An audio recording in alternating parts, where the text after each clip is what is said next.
Бірақ бір жағы ойлаймын да, ұстаз, енді өтірікшімін деп елдің алдында, мына адамның алдында айтқаныммен дальше сөйлесу жалпы қалай болады екен деп тоже ойлап қоямын. Бұл ысқақ деген не ғой? Ысқақ деген анау имамдардың немесе анау Құрандағы, хадистегі кейбір ана мәселелер болады ғой, терең былай түсінуді қажет ететін, ғұламалардың түсінуін қажет ететін мәселелерді алып алады да. Сендердің діндеріңде осылай екен ғой деген секілді проблемный мәселелерді алып алып шұқылап отырады. Оның эфиріне келген қарапайым қазақ кіреді, оған жауап бере алмай, немесе қарапайым мұсылман кіреді, жауап бере алмастан, соның несіне, соны ұтқанына мәз болып, шаттанып. Бұлар да сондай ғой, бұлар да тиктоктан ақша істеп жүргендер ғой барлығы. Енді ұстаз мынандай ғой. Мысалға дебаттың мәселесі ақиқатқа жету да, дебат сол ақиқатқа жету үшін керек нәрсе да. Енді бұдан сұрайсың ғой, сен атеистсің, Құдай жоқ деген сөз айтасың. Осы сөздің ақиқат па десең, жоқ ақиқат емес, менің өз ойым дейді. Менің өз ойымша, Трамп ол Путин да, Путин ол Си Цзиньпин, Қытай ол Ресей, Ресей ол Америка. 2-ге 2-ні қоссаң 22. Менің ақиқат онда қабылда. Олай болмайды да ол. Алаяқтыққа салынбау керек адам деген. Ұят енді масқара. Дұрыс. Осылай сендер секілді жігіттер тиктокта отырып сажайларын бере беру керек олардың логичный нәрселерімен. Мынандай да ұстаз. Білдей ағылшын пәнінің мұғалімі кім бұны мектепте жұмыс қалды, мен таң қаламын. Не логика жоқ, не қияс жоқ. Вообще ештеңке жоқ. Өз саласының маманы шығар мүмкін бұл, өз саласының маманы шығар бұл. Ой, білмеймін, өз саласында да болмай қалады ау. Сорып өскендер ғой, сорып өскендер. Құдай сақтасын. Мүмкін өз саласының маманы шығар мүмкін.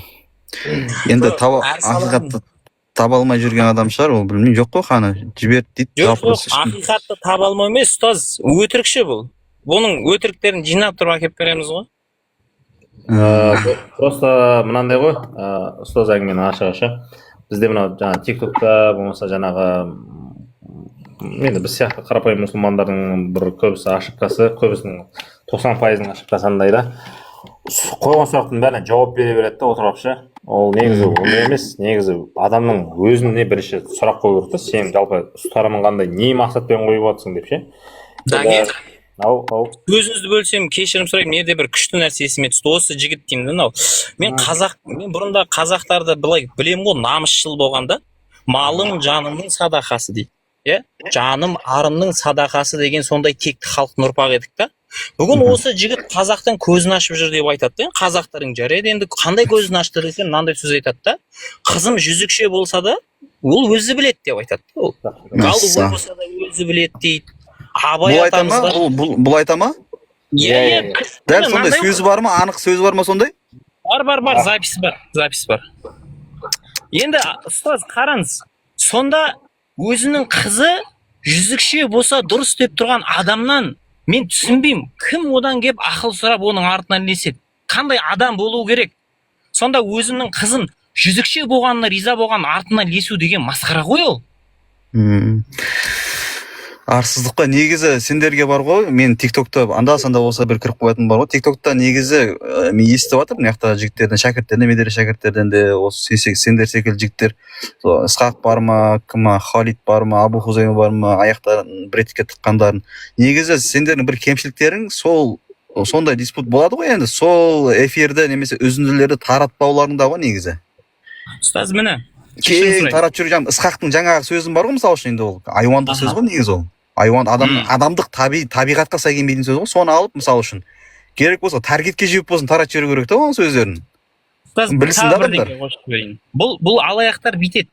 Бұлар өздерінен ақиқат дейді да, енді ақиқат болса, мен талай видео салғамда бұның ақмақтығы, надандығын көрсетпіші, келеді да бәрі кеп бамбасы өшіріп тастайды. Егер сенікі ақиқат болса, сен не үшін ондай іс жасайсың? Дұрыс. Бұлар жаңағыдай алаяқтықта ұстаз, басқа түк жоқ, ақиқат жоқ бұларда. Хақ емес. Ақыл жоққа шығара алмайтын нәрсені кеп айтады да, жаратушы жоқ. Мынау әлем сонда қақтан пайда болды ол? Сен өзін жасаған жоқсың ғой, сорлау сені әке шешең жасап тұр да. Бұл Ысқақ деген қайда запрос жібермеген ғой. Кел, давай. көтеріл, шешіп тастайық осы жерде конкретно. Сөзіне жауап бер, сосын сайқалданбай. Мен мені сөзімді арға жалғастырышым рұқсат болса не ғой. Сонда мынау жаңағы бауырларымыздың бір қателігі именно мынау отырып алып бірден жауап беруді өздеріне сұрамайды да. Енді қазақта сөз бар ғой, сұрақтың 3 түрі болады дейді. Шыны сұрақ, yani шынайы түрде сұрап тұрған. Сосын сыни сұрақ, жаңа көбіне ұстаздың шәкіртке сынап қоятыны, жаңа білім тексеру үшін, болмаса жаңағы жыни сұрақ, адамның жынына тию үшін ақиқат оған керек емес ол үшін, адамның ашуын келтіру үшін қоятын. Именно көбісі осылар осыны жыни сұрақ қылып қояды да. Мана оған сен сағаттап отырып түсіндірген кезіміз болғанда, сағаттап отырып асықпай ше. Сол кезде соның өзінде де сол жерде үтір нүктесі үшін түсіндіріп бергеннен кейін барып ертесін тағы сол сұрақ қайталап жүре береді да. Сөйтсе олар қазір жаңағыдай өздерінің жаңағы кураторлар бар екен телеграмда, содан үшін тапсырма алады, тапсырма алғаннан кейін проект қой. Иә. Сол сұрақтарды қою керек екен да. Енді өздеріне сұрақ қоясыз ғой. Мен мысалы жаңа Думан ғой, енді шын аты Думан ғой, жаңа Сайкүй дегеннің. Ол негізі ұйғыр жігіт қой, ол вообще қазақ деп. Қазақ емес па ол ұлты? Иә. Сол Алматы облысының ар жағында ұйғыр ауданында туған ғой. Думан Мизамбек деген 94 жылғы жігіт тоже. Сол жігітпен жаңа ең бір сөйлескен кезде өзіне сұрақ қойған кезде бір сұраққа жауап бермей шайып кеткен да. Мына әлем қалай пайда болды десем, білмеймін дейді. Сен де білмеймін деп айт дейді да маған. Мен айтамын да, сен қалай өзің білмейсің, басқа біреу білем деп тұрса, сен оған мен білмесем, сен де білмейсің деп айт. Сен маған сен де білмеймін, мен білмесем, сен де білмеймін деп айту керексің дейді. Осы бұларда мантық деген нәрсе нөл екен ғой, шынында онда, иә? Логика деген мәселе төмен екен ғой. Мысалға сіз қазір маған бір сұрақ қоясыз, сосын мен оның жауабын білмеймін да. Сосын мен тұрамын да айтамын, мен бұл сұрақтың жауабын білмедім, сен де білмеу керексің деп мен сізге айтпаймын ғой, жындан құзап. Ақылды адамның әңгімесі емес қой негізі, дені сау адамның әңгімесі емес. Ана Ақылтай деген кім ол? Ақылтай деген. Ай,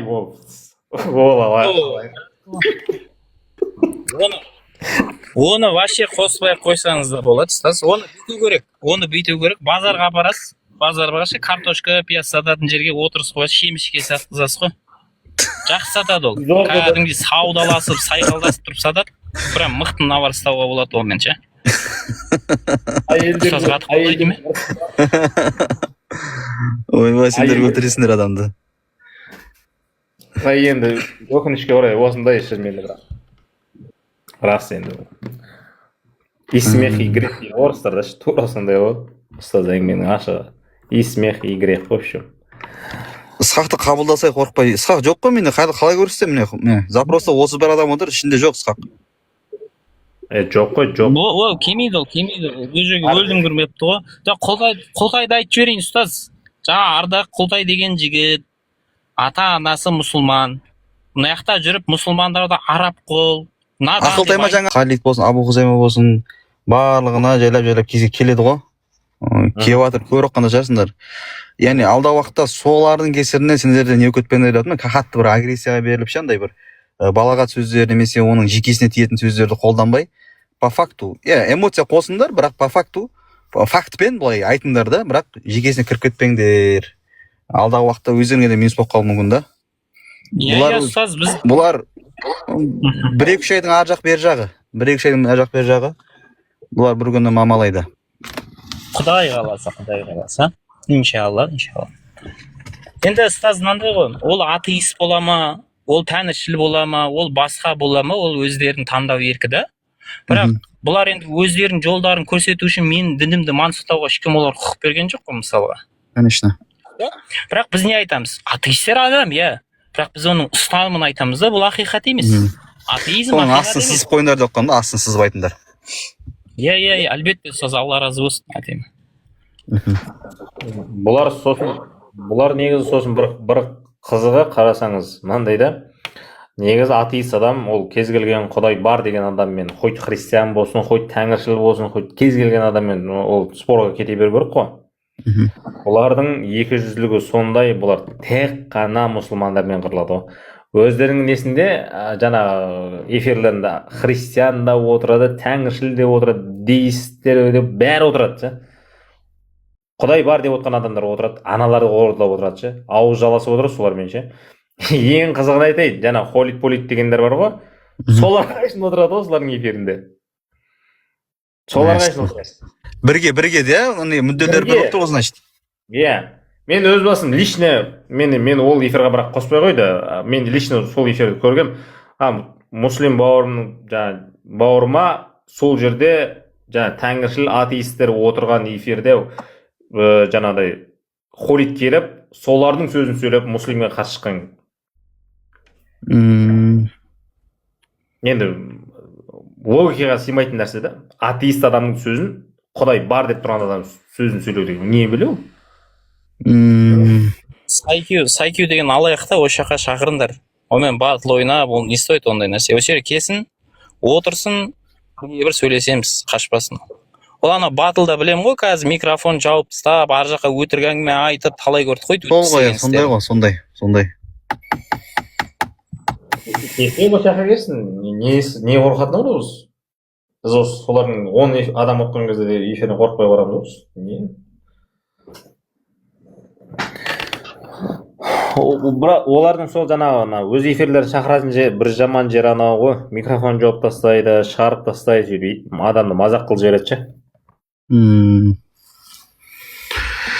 Сөйтіп адамның андай сөзден ұтылып жатқан кезде. Алла күш қуат берсін, шаршамаңдар жігіттер, баса беріңдер, осылай баса беріңдер. Ол неге әділетсіз айтайын ба?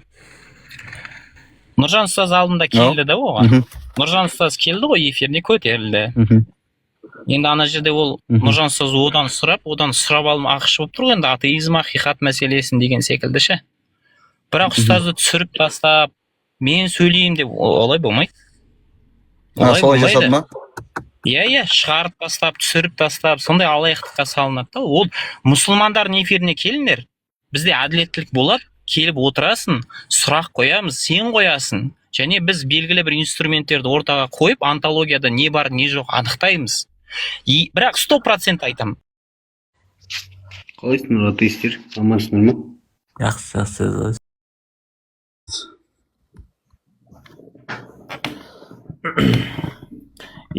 Иә, негізі атеист адам өзінің жалпы доводтарын өзінің ғалымдарының сөздерінен әкеліп айту керек та. Бұларға сондай сұрақ қойсаң, енді жаңағы мына әлем өздігінен пайда болған деген әңгіме айтады ғой атеисттер. Құдай жаратпаған. Енді мысалға бір нәрсені оның бір жасаушысы не жаратушысы болмаса, ол автоматом екінші вариант қойылады да. Ол значит өзімен өзі пайда болған деген сөз. Енді өзімен өзі пайда болғанға қандай дәлел бар деп айтсаң, жынды адам құсап мынандай әңгіме айтады да.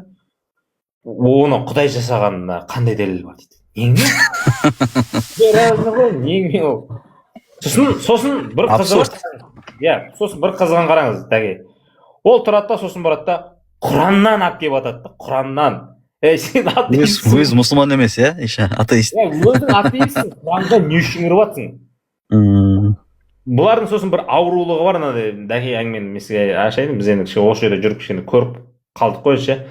Бұлар сосын мынандай басында тема басқаша болып жатады ғой, енді кез келген тема басында Құдай бар ма жоқ па соны бір анықтап алу керек деп, солай басынан алфавиттен бастап кіресің ғой кез келген нәрсеге.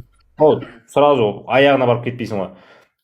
Басынан бастап осылай басталған кезде бұлар буксовать етіп шая бастайды, сосын тұрады да, ондай болатын болса жаңағыдай неге пайғамбар бүйткен, проблемный мәселелер көшіп кетеді енді. Иә, неге анау Араптан ғана шыққан Аллах тағала әділ болатын болса, неге адамдарды тозаққа салады деп лағып кетеді ше. Енді Аллах тағала әділ болатын болса, неге адамдар тозаққа салады дейді да. Біз айтамыз, Алла тағала әділдігімен тозаққа салып тұр адамдарды. Иә, бірінші мен айтамын да, сен бірінші Құдайдың бар жоғын бірінші қабылдап алсай, сосын барып кіресің ғой дейсің да оны. Енді мысалға мен енді көбіне енді сіз сияқты енді біз біліміміз жоқ қой, бірақ мен логично былай жауап беремін да, осындай сұрақ қойсаңшы. Енді мысалға сіз бір инженер, бір изобретатель болдыңыз да, мысалы сіз бір нәрсені ойлап таптыңыз, қолыңызға телефон ойлап таптыңыз мысалға. сіз тапқаннан кейін барып сіз өзіңіз жасадыңыз, ешкім көмектескен жоқ, мен көмектескен жоқпын, муслим ешкім көмектескен жоқ, сіз өзіңіз бір нәрсе ойлап таптыңыз. Енді сіз ойлап тапқаннан кейін барып ол ойлап тапқан затыңызды сіз лақтырып жіберсеңіз де, өртеп жіберсеңіз де, сатып жіберсеңіз де, өзіңіз пайдалансаңыз да, жоқ қайтадан разбираться жасасаңыз да өзіңіз білесіз ғой, дұрыс па? Өйткені ол затты сіз жасадыңыз оны. Енді сіз соны бір бәле істеп жатқан, мысалы лақтырып жатсаңыз, болмаса сындырып жатсаңыз, жана болмаса бір тексеріп жатсаңыз, краш тест жасап жатсаңыз, мен сізге келіп, Данияр неге өйтіп жатсың деп мен сізге бір претензия қойсам, сіз айтасыз ғой, ары бар, сен менің жасаған затыма ешқандай қатысың жоқ қой, сен дейсіз ғой маған. Мен араласуыма да қатысым. Сол секілді адам баласы біз өзіміз жасап алған жоқпыз. Аллах тағала бізді жасады ма? Аллах тағала бізді жаратқаннан кейін барып, Аллах тағала бізді осы жібергеннен кейін барып, Аллах тағала өзі біледі, ол жалпы айтқан кезде адамды жаңа сынай ма, сынамай ма, жәннатқа кіргізе ма, тозаққа сала ма, Аллах тағала өзі біледі. Өйткені Аллах тағала өзі жаратты оны. Біз Аллах тағала жаратты, біз қасында тұрған жоқпыз ғой, шыны керек. Дәл солай. Сүлейман деген бауырымыз да жақсы, машалла. Бұл жаңа чисто сәлеметтен өзірізі тұрақ. Салам. Ақыл тайды қосыңдар нейма. Сайкион шақырып келсеңдерші. Алдында не үшін қаштыңдар? 3-ке 3 шақырдық қой сендерді. Сол моментте 3-ке 3 шақырдық. Сайкион ұйықтап қаласыла дегенде эфирден шығасап ше. 1 миллион теңге тігеміз дедік. Живой кездесейік дедік. Бизнес класстан самолетқа билет алып береміз дедік, я. Сосын 5-звездочныйдан бөлме алып береміз дедік. Номер. Неге өйтесіңдер? Неге шығынданасыңдар? Неде бола береді оларға? Вокзалдың ішінде бола береді қонуға. Жоқ, енді ұстаз, бұлай көреміз болмайды. Енді ақшамен мотивация жасап көрейік дегенбіз де, оған да келмей қойды да. Ят қой мынау. Сол. Сондай нәрсе. О, бишараны неға шақырыңдар? Анау кездесуге шақырсаң радикалсыңдар деп айтатын айтшы онда. Жоқ, ақиқат нәрсе дәлелденуі керек та ол. Ол өзінің ұстаныммен дәлелдеп бермей ма? Неден қорқады ол, неден қашады? Ең қызығы, дәке қараңыз, мысалға біз қазақ қонақжай халықпыз ғой негізі. Қонақ күткен жақсы көреміз. Мен мысалға деймін, сіз мені шақырып тұрсаңыз да, бауырым, сені қонаққа шақырайын деп жолға бетпе-бет шай ішейік десем, мен сізге сен жоқ, сен радикалсың деген жауап қалай болады екен? Біз қалайын айтқанбыз, қайға шақырайық? Сылтаудың артына тығылып тұр ғой енді олар, сылтаудың артына тығылып тұр. Не үшін шақырасың бізді?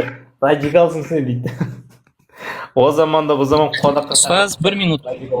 Запростың ішінде Нұрислам Лайф деген бауырымызды қосасыз ба? Ол кісі де осы жерде біраз болып жүргеніне ше, как раз жаңағы сөзіме подтверждение айтып, біраз қосары бар. Жаңағы анау мен өтірікшімін деп айтқан әңгімесі бар, жаңа Сайкио деген алаяқтың ше.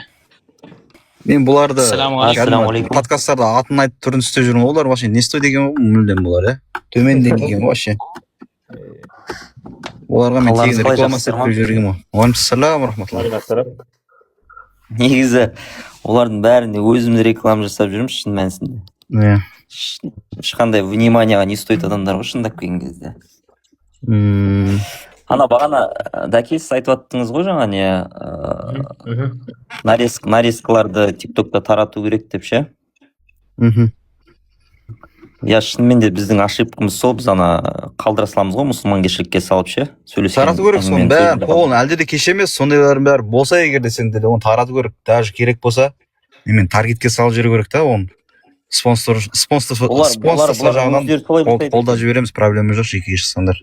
Дәке, олар өздері сөйтіп жасайды екен. Бұлар сөйтеді, бұлар деген кәдімгі, бұлар бар ғой, арнайы топ ашып сол жерде кәдімгі қаржыландырылады бұлар кәдімгі белгілі бір тараптан. Сол фактын көрсетейін дегенім ғой, сол фактын. Нұреке, соны қойып жіберіңізші. Міне өте маңызды факт. Нұреке, бисмилля.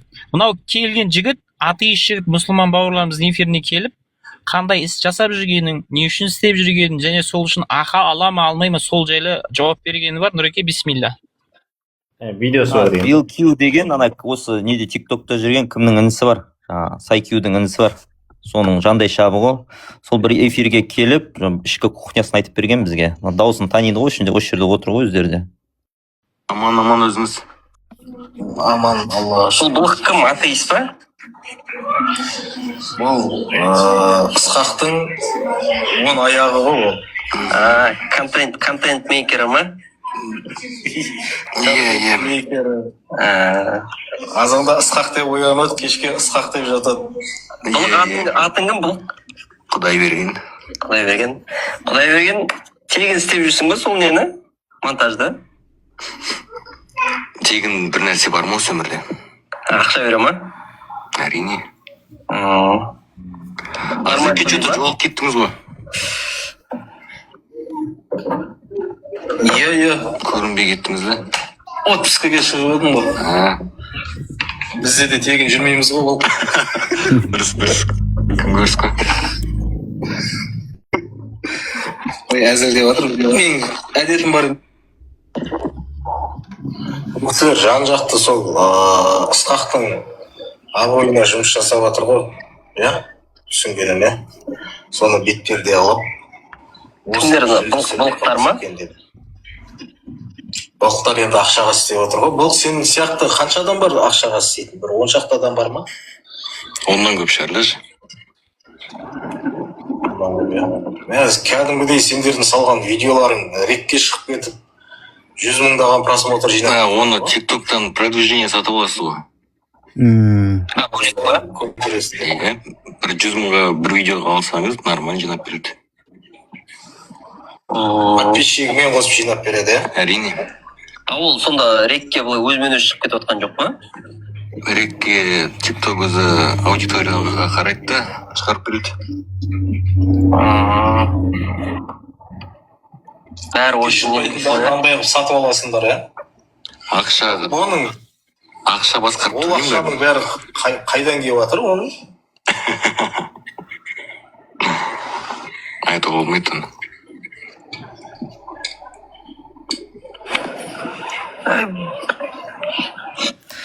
В общем, осындай екен ішкі кухнялар. Ана былық дегенді осы жерде бәрі таниды. BillQ деген аккаунтпен жүретін жігіт қой.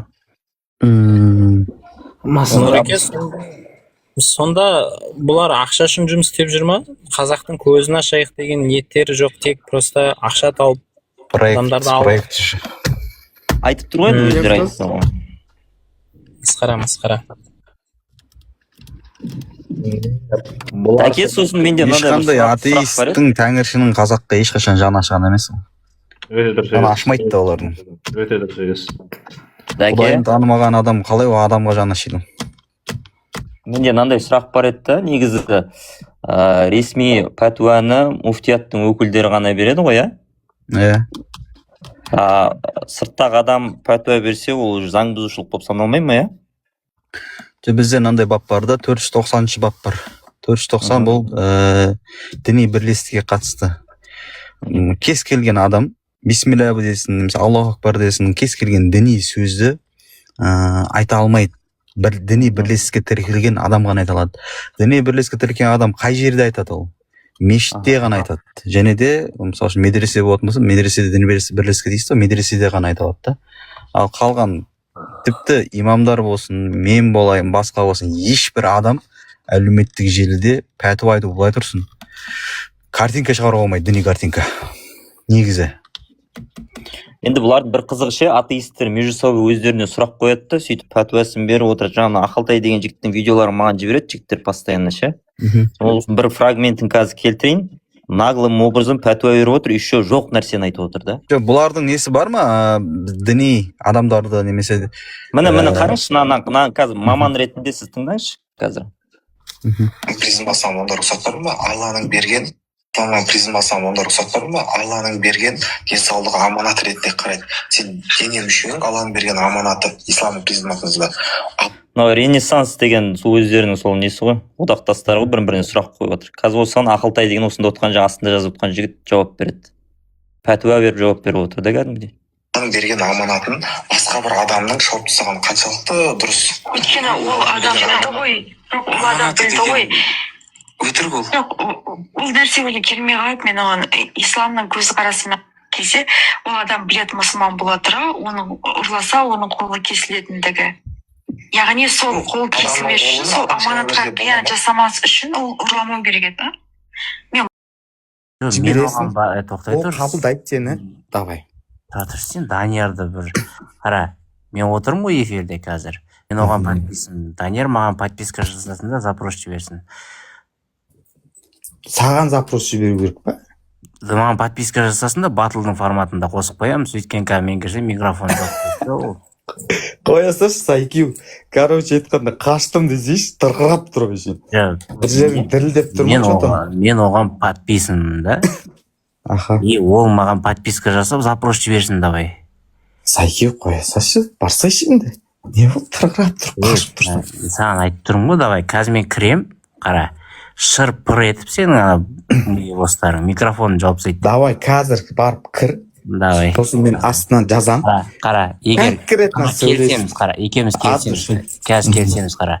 Егер мен оларға барған кезде мені қоспай қойып, одан кейін кірген кезде микрофон жауып шырылдайтын болса, сен осы жерде Данияр қорқақ, не бостар чорт деген әңгіме айтасың. Келістік па?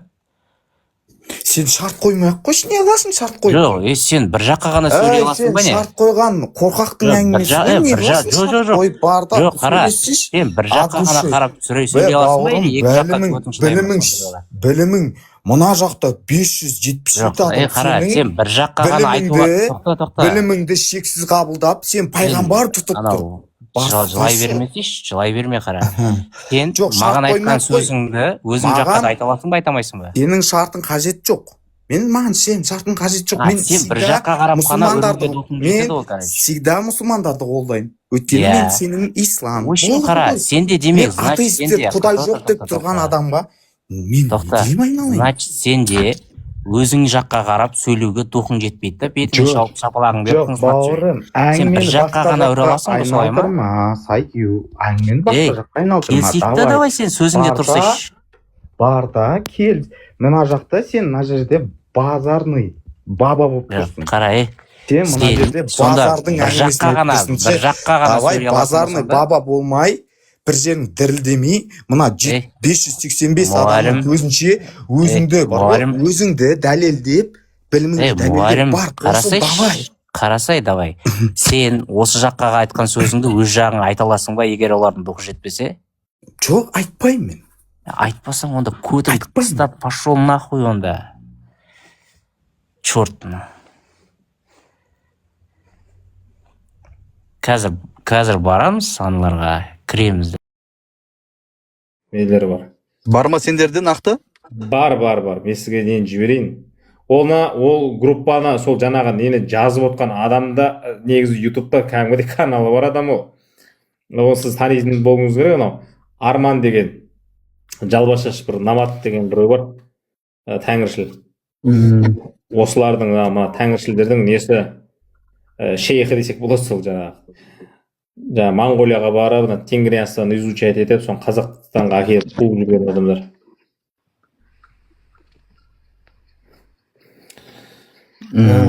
Анау Бұлар сендерге логикалық жауап бере алмаса, халықтың арасын осылай ірітіп болмайтын нәрсемен шертіп жүретін болатын болса, оны кәдімгі заң аясында жауапқа тартып көрейік. Біз енді зайырлы қоғамда өмір сүреміз ғой, заң бағасын береді өзінің. Заңмен көкесін таныту керек бұлардың. Мен сізге иншалла келеді. Видеоларын бәрін жіберейін, иншалла жекеңізге барлық видеоларды көріп шықсаңшы.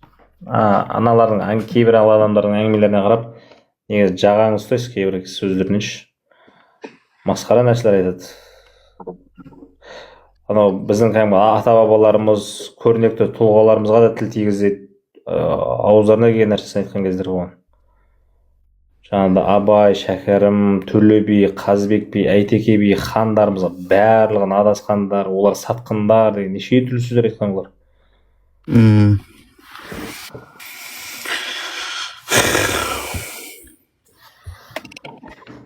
Олар негізі неге әрең жетті ғой дұқтарың, сорып өскен бала келді ғой. Данияр сормаңдай өтіп шығалайсың. Тарламай тұратыңдар. Данияр, сендер заң жүзінен қолданамыз дейсіңдер. Нұржан ұстаз неғып штраф алып кетті? Сол үшін штраф алды. Не үшін? Діни мазмұнды мәтін таратқан үшін штраф алды. Оның рұқсаты жоқ па еді? Мына мүслим мойбостар соны таратуына себепкер болып осы жерде отырды ғой қолын сүйіп. Тоқта, Ысқақ, сен сол 490 бапты білесің ба? 490 заңсыз тарату діни материалдар. Сонда Нұржанның хақы жоқ болған болын таратуға? Тұра тұршы. Сен білесің бе сол бапты толықтай? Иә, оқыдық қойшы еді сол. Не үшін? Діни материалдарды заңсыз тарату деп тұр. Заңсыз тарату деген не ол? Әлеуметтік желіде, рұқсатсыз. Кімдерге қатысты? Кез келген Қазақстан азаматына қатысты. Иә, сол енді Нұржан. Оның ішіне қара. Сен мынандай былай деп айтқың келіп тұр ғой, Ысқақ сен. Сонда Нұржан ол Нұр Мүбаракта жұмыс жасаса, ол мұсылман, Нұр Мүбаракта ұстаз, сабақ. Тұра тұршы, сөз берші, айтып олайын да. Айтпесем қазір деген микрофонды алып қоямын. Бажылдамай, өтікші. Тыңдасайшы қара. Тыңдасайшы, мен саған жауап беріп жатырмын ғой енді. Нұржанды уағыз айтқызып қойып отырсыңдар да. Оказывается, оны ағыз айтатын. Жауап беріп жатыр ғой, тыңдасайшы. Ядерный реакцияны түсіндіріп тастайын, мана ішіңде жүріп жатқан. Аузын жауап тапқын шотыр. Біреуге модер бересеш, бұлардан астындағы әнші саған ешкім сөз берген жоқ, қапаланбай тыныш отыр астында. Бейтші, Дәулетбек. Дәке, маған не беріңізші? Модер бересінші, бұлармен сөйлесін невозможно, қатын сияқты. Маған модер беріңізші маған. Дәулетбек әңгіменің арасында қапа болып қаласың, аузың жауып. Мені үстінен басасыз да, бүйтіп 3 точка тұрады, 3 точка басаңыз. Бір ән айтып жіберсе, осы отырған кезде халықтың еркектер сөз жатқанға жауаспайын де. 3 точка деген қайда? Үстін басы мына жерде қапаланбай отырайық, ән айтып жіберші. Мейбос басасыз да, сөйлесіз да, сол жерде 3 точка тұрады, 3 точканы басасыз. Мейбос 3 точканы не қыласың? Bir қапаланбай отырайық, бір әннен жіберсеңші, дауысың керемет сен. Әнді жақсы айтасың. Басында кім Ысқақ тұра тұршы, сен микрофон өшіріп сен. Басын енді подарки, микрофон, камера дейді. Жоқ, тағы да басасыз, үстіне прям. Тұра берсін, жарайды, мен сөзін бөлмей тұрай, не үшін штраф алғанын айтып берсінші. Басасыз. Тыңдайсың ба, Ысқақ? Айта бер. Сен ән айтпай отыр ем, Ибос. Сен былай айтқың келіп тұр ғой енді. Нұржан ұстаз ол деген Нұр Мүбаракта сабақ береді ол. Мұсылмандардың артынан сөз сөйлеп жүрген адам. Енді неге оны солай бола тұра ол енді оған штраф салынып кетті. Сонда оған рұқсаты жоқ бе еді деген нәрсе кетіп тұрсың ғой. Сен ана заңды білмейтіндігіңді дәл осы жерде өзің көрсетіп қойдың да. Ол заң ол қарамайды адамға ше. Кез келген адам, Қазақстан азаматы ешқандай діни материалды әлеуметтік желі болсын, былай болсын, оны таратуға ақысы жоқ. Мейлі ол имам болсын, мейлі ол ұстаз болсын, иә, әлеуметтік желіде діни бірлестікке тіркелген кім бізде? Қазақстан мұсылмандар діни басқармасы. Қазақстан мұсылмандар діни басқармасына қарасты болған адамдар қай жерде уағыз айтуға рұқсат берілген, қай жерде дәріс беруге рұқсат берілген, сол орында ғана олар уағыз насихат жүргізе алады. Түсініпсің ба? Жүргізе алады. Яғни мысалы мен медресе жұмыс ететін болсам, медреседе мен дәріс бере аламын. Мешітте имам, тіпті муфтидің өзі егер де әлеуметтік желіде не беретін болатын болса, мысалы үшін сабақ өтетін болатын, немесе имамдар сабақ өтетін болатын болса деген секілді. Оның өзінде де керек болса, үстінен арыз түсетін болатын болса, кәдімгідей оны заңды құқықтық баға береді. Енді Нұржан ұстазға не үшін не салынды? Егер де бізді сен өзің білесің, нелер құқықтық органдар кез келген адамға келіп штраф салмайды. Оның үстіне міндетті түрде арыз түсу керек. Енді менің ойымша сен секілді немесе саған ұқсас тәңіршілер болсын, басқалар болсын, оның үстіне арыз жазған. Менің ойым енді ол. Ойлауға құқым бар ғой мен. Сөйтіп, ол кісінің үстінен сондай не штраф түскен, түсініпсің ба? Дұрыс. Онда получается ол кісінің әлі таратуға хақы жоқ болса, әлі таратып жүр ғой, сонда повторный штраф алғысы келіп жүр ме? Сендерде рұқсат бар ма? Сен біреуден ең бір өзіңе жауап берсің. Енді Ысқақ, саған да ондай діни мазмұнда сөз сөйлеуге саған ешқандай не жоқ, рұқсат жоқ. Саған да штраф салынады. Ол сен ойлама, тек қана Нұрекеңе салынды, немесе тағы Дарынға салынды деп. Ол сен күт. Саған да салынады ма сонда? Саған да салынады. Маған да салынады. Қылмыс қозғалады саған негізі. Түсінтесің, маған да салынады, саған да салынады. Бұл жерде мәселе мынауда да. Онда неге Алматы қаласының кімнің үстінен арыз түседі? енді қараңдар. Мынандай болды, қара. Бірақ ол жерде мәтінде былай болды. Атеистерді сиыр деп айтқаны үшін сондай жауапқа тартылды деп, сондай мәтінмен шықты да ол. Негізі ол болатын болса, ол қылмыстық іс болу керек еді ғой, ол не қатысы бар оның екеуіне? Атеистерді сиыр деп айтқан үшін жауапқа тартылды ма сонда? Сен қапаланбай тыныш отыр. Жігіттер тұратыңдар. Қапаланбай тыныш отыр қазір. Ысқақ, сонда сен әлеуметтік желіде тараған кез келген мәтінге сенесің ба? Жоқ, ол жерде әлеуметтік желіде емес, ол басқа дін істері, управление по делам религии бар ғой, ОДР. Солардың шығарған мәтінінде солай тұрды да. Солай деп айтқандықтан деп тұр. Оның қатысы жоқ қой ол жерде. Жалпы негізі атеистерді сиыр деп айтуға келісесіз ба сіз? Тұра тұр, сот кабинетіне кіресің да, сол жерде нақты кімге қандай неде статьяда әкімшілік не қозғалғандығы бәрі жазылып тұрады. Жарайды, ол сөзбен жаңағы бүкіл атеистерді сиыр деп айтумен сен де келісемін деп айтқансың, қателеспесем. Нұржан ұстаз ол жерде Құдайға сенбейтіндердің сенімі Құранда сипатталған қандай екендігі. Сол сипатта алып кеп берді болды. Сонда Құрандарың конституцияға қайшы ма? Сен тұра тұр, Нұрислам, сен ядерный реакциямен тұра тұр. Болмаса, мы бостың қапаланба деген, қапаланба деген әні тыңдайтын сен. Микрофон жауа салыңызшы. Жоқ, Дәке, мен сізге мынаны сұрайыншы, Дәке, бір сұрақ. Дәке, бір сұрақ. Сонда, егер сіздер Құранға сүйеніп, атеистерді сиыр деп айтатын болсаңыздар, сіздердің Құрандарыңыз конституцияға қарсы ма сонда? Базар ма банан сататындарға сөйлеуге ешкім право берген жоқ. Наны бүгін жаласам деп микрофон. Килограмма қаншадан? Ысқақ қара. Дәке, бірақ сұрақ, мыналарды арылдатпай тұрыңыз, мен бірақ сұрақ сұрайыншы. Егер сіздер Құранға сүйеніп, атеистерді сиыр десеңдер. Түсіндім сен. Мұсылмандарды араб құл деп айтушы, сен мұсылмандардың бәрі араб құл деп айтқан жоқпын. Сен Абайды адасқан дедің ғой. Мен бір минут. Мен Меккені қасиетті. Емің жетпей тұншығып өлесің қазір, жай сөйле. Бір минут. Мен Меккені қасиетті деп ойлаймын. Мен араб құлмын ба? Егер қазақтың жерінен Мекке артық десең, иә. Болды. Тоқаев араб құл ма? Тоқаев сөйтіп айтты ма? Меккеге барып, умра жасадым, мешітте намаз оқыдым деді. Мен мұсылманмын деді. Қазақтың жерінен арабтың жері артық деген сөзін алып кел. Тоқаев араб құл ма? Ысқақ сөзден секірмейші, сен не деп жатырсың? Мен конкретно айтып, мен не деп жауап бердім қазір? Бұл айтты, ол Меккені қасиетті деп есептейді.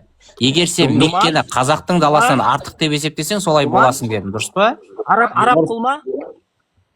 Сендер деген сөз ұғудан қапсыңдар ғой. Тоқаевқа келген кез двойной стандарт тоқталды ма не? Ақыры заң ғой. Тұра тұр, Дәке, маларға. Қай жерінде? Муслим жігіттер тұратыңдар. Ана муслим тұншығы көреді қазір бар ғой. Банан жетірші. Сөз берем қаз сендерге. Сен араб құл деп айтуға күн саған құқық берді. Муслим, сен банан жетірші, ана қапамын деген ән бар ютубта. Нұрислам, сөз берем қаз сендерге.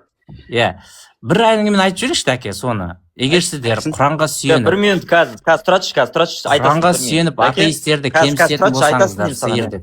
Тоқташы, мен мына Дәкеңе сұрақ қойып алайын бір ауыз. Қазір бір минут тұратсайшы, сосын сөйлейсің. Бір минут. Әңгіме бұрып жібересің сен қазір. Дәке, бір момент, мына нәрсені ескеріңіз, біз бұлармен постоянно сөйлесіп жүрміз ғой енді. Мына қашып зорға менімен бір білет, Дәкеңе кейін жеке жазасың, WhatsApp-та жазып бәрін үйретесің. Тұра тұрсыңдаршы, мен бір ауыз сұрайын. Бұл қазір біріншіден жаңағыдай секрет сұрақтан ше, екінші мәселе провокацияға шақырады. Провокация емес, мен по факту бірдеңе сұрай салайын, қара. Егер сендер Нұржан имам, Дәке, сіз сол Құранға сүйеніп атеистерді сиырлар, адам емес дейтін болсаңыздар, бұл адамдарды бір конституцияға қайшы емес па бұл сонда сіздердің істеп отқандарыңыз? Қара, Ысқақ енді сен сөйлеме. Сөйлемеймін. Біз қай қоғамда өмір сүреміз? Зайырлы қоғамда өмір сүреміз. Зайырлы қоғамда әркім өзінің діни сенімін ұстануға құқылы. Бұған бәрі келіседі. Дұрыс па? Келіседі. Енді қандай да бір діни ұстаным, егер де Қазақстан конституциясына қарсы келетін болатын болса, қайшы келетін болатын болса, ол ұстаным мүлдем абсолютті түрде қате деген нәрсені білдірмейді. Дұрыс па? Яғни ол қате болады не тұрғыдан? Амалға асырылмайды қай тұрғыдан? Қазақстан конституциясы тұрғысынан дұрыс. Қазақстан конституциясында адамның ең бірінші бас бостандығы, оның сеніміне ешкім қол соғуға, қаралауға құқылы емес. Атеистік сенімде өмір сүремін десе өзі біледі. Заң бойынша оларды мал, сиыр, бір нәрсе деп айтуға болмайды. Енді сен қара, Қазақстан конституциясына сүйеніп негізделіп отыра сен, діни ұстанымды жоққа шығара алмайсың. Әлде жоққа шығара аласың ба? Дәл осыған жауап бер. Иә или жоқ? Жоқ. Болды? Жоқ. Бірақ тыйым салуға болады. Тыйым салуға болады. Онымен мен де келсем, сен де келсесің. Яғни Нұржан ұстаздың сол сөзді сиыр деп айтуы, ол мұсылманның сенімі бойынша дұрыс, бірақ конституцияға қайшы, оны айтпау керек. Болды. Онда енді мойындап тұрғаныңызға ризамын. Онда ислам діні конституцияға сай емес.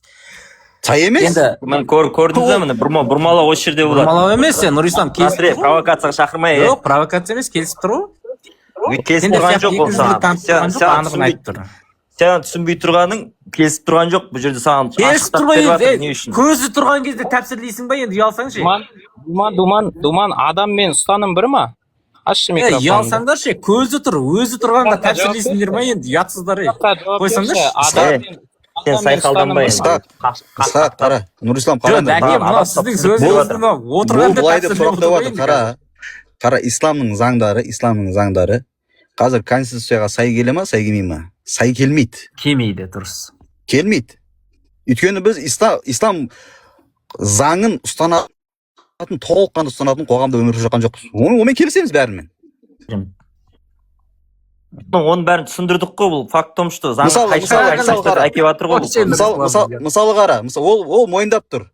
Егер де исламда қандай да бір құқық Қазақстан конституциясына қайшы келетін болатын болса, Қазақстан конституциясы негізделіп, исламның ұстанымы қате деп айта алмайды. Бірақ ол жүзеге асырылмайды. Бұны Исқақ келісіп тұр бұл нәрсемен.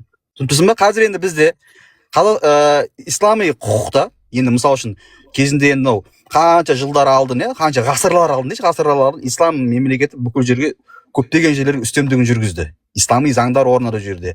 Сол кездегі қол кесу болсын, дүре соғу болсын, оны алып кеп қазір сен елде қолдана алмайсың. Бұны ше, дәке, бұларға ше, мың рет түсіндірдік бұны. Бұл жерде халифат жоқ, халифаттың үкімі жатқан жоқ, бәріне түсіндірдік. Ана ақылтайына да түсіндірдік. Ой, қой шай өтірік айта бермейді. Рат сен де шайқалдана бермей. Ақылдана бермесек, тыңдап енді отырсай. бұл жерде бірақ қана мәселе бар.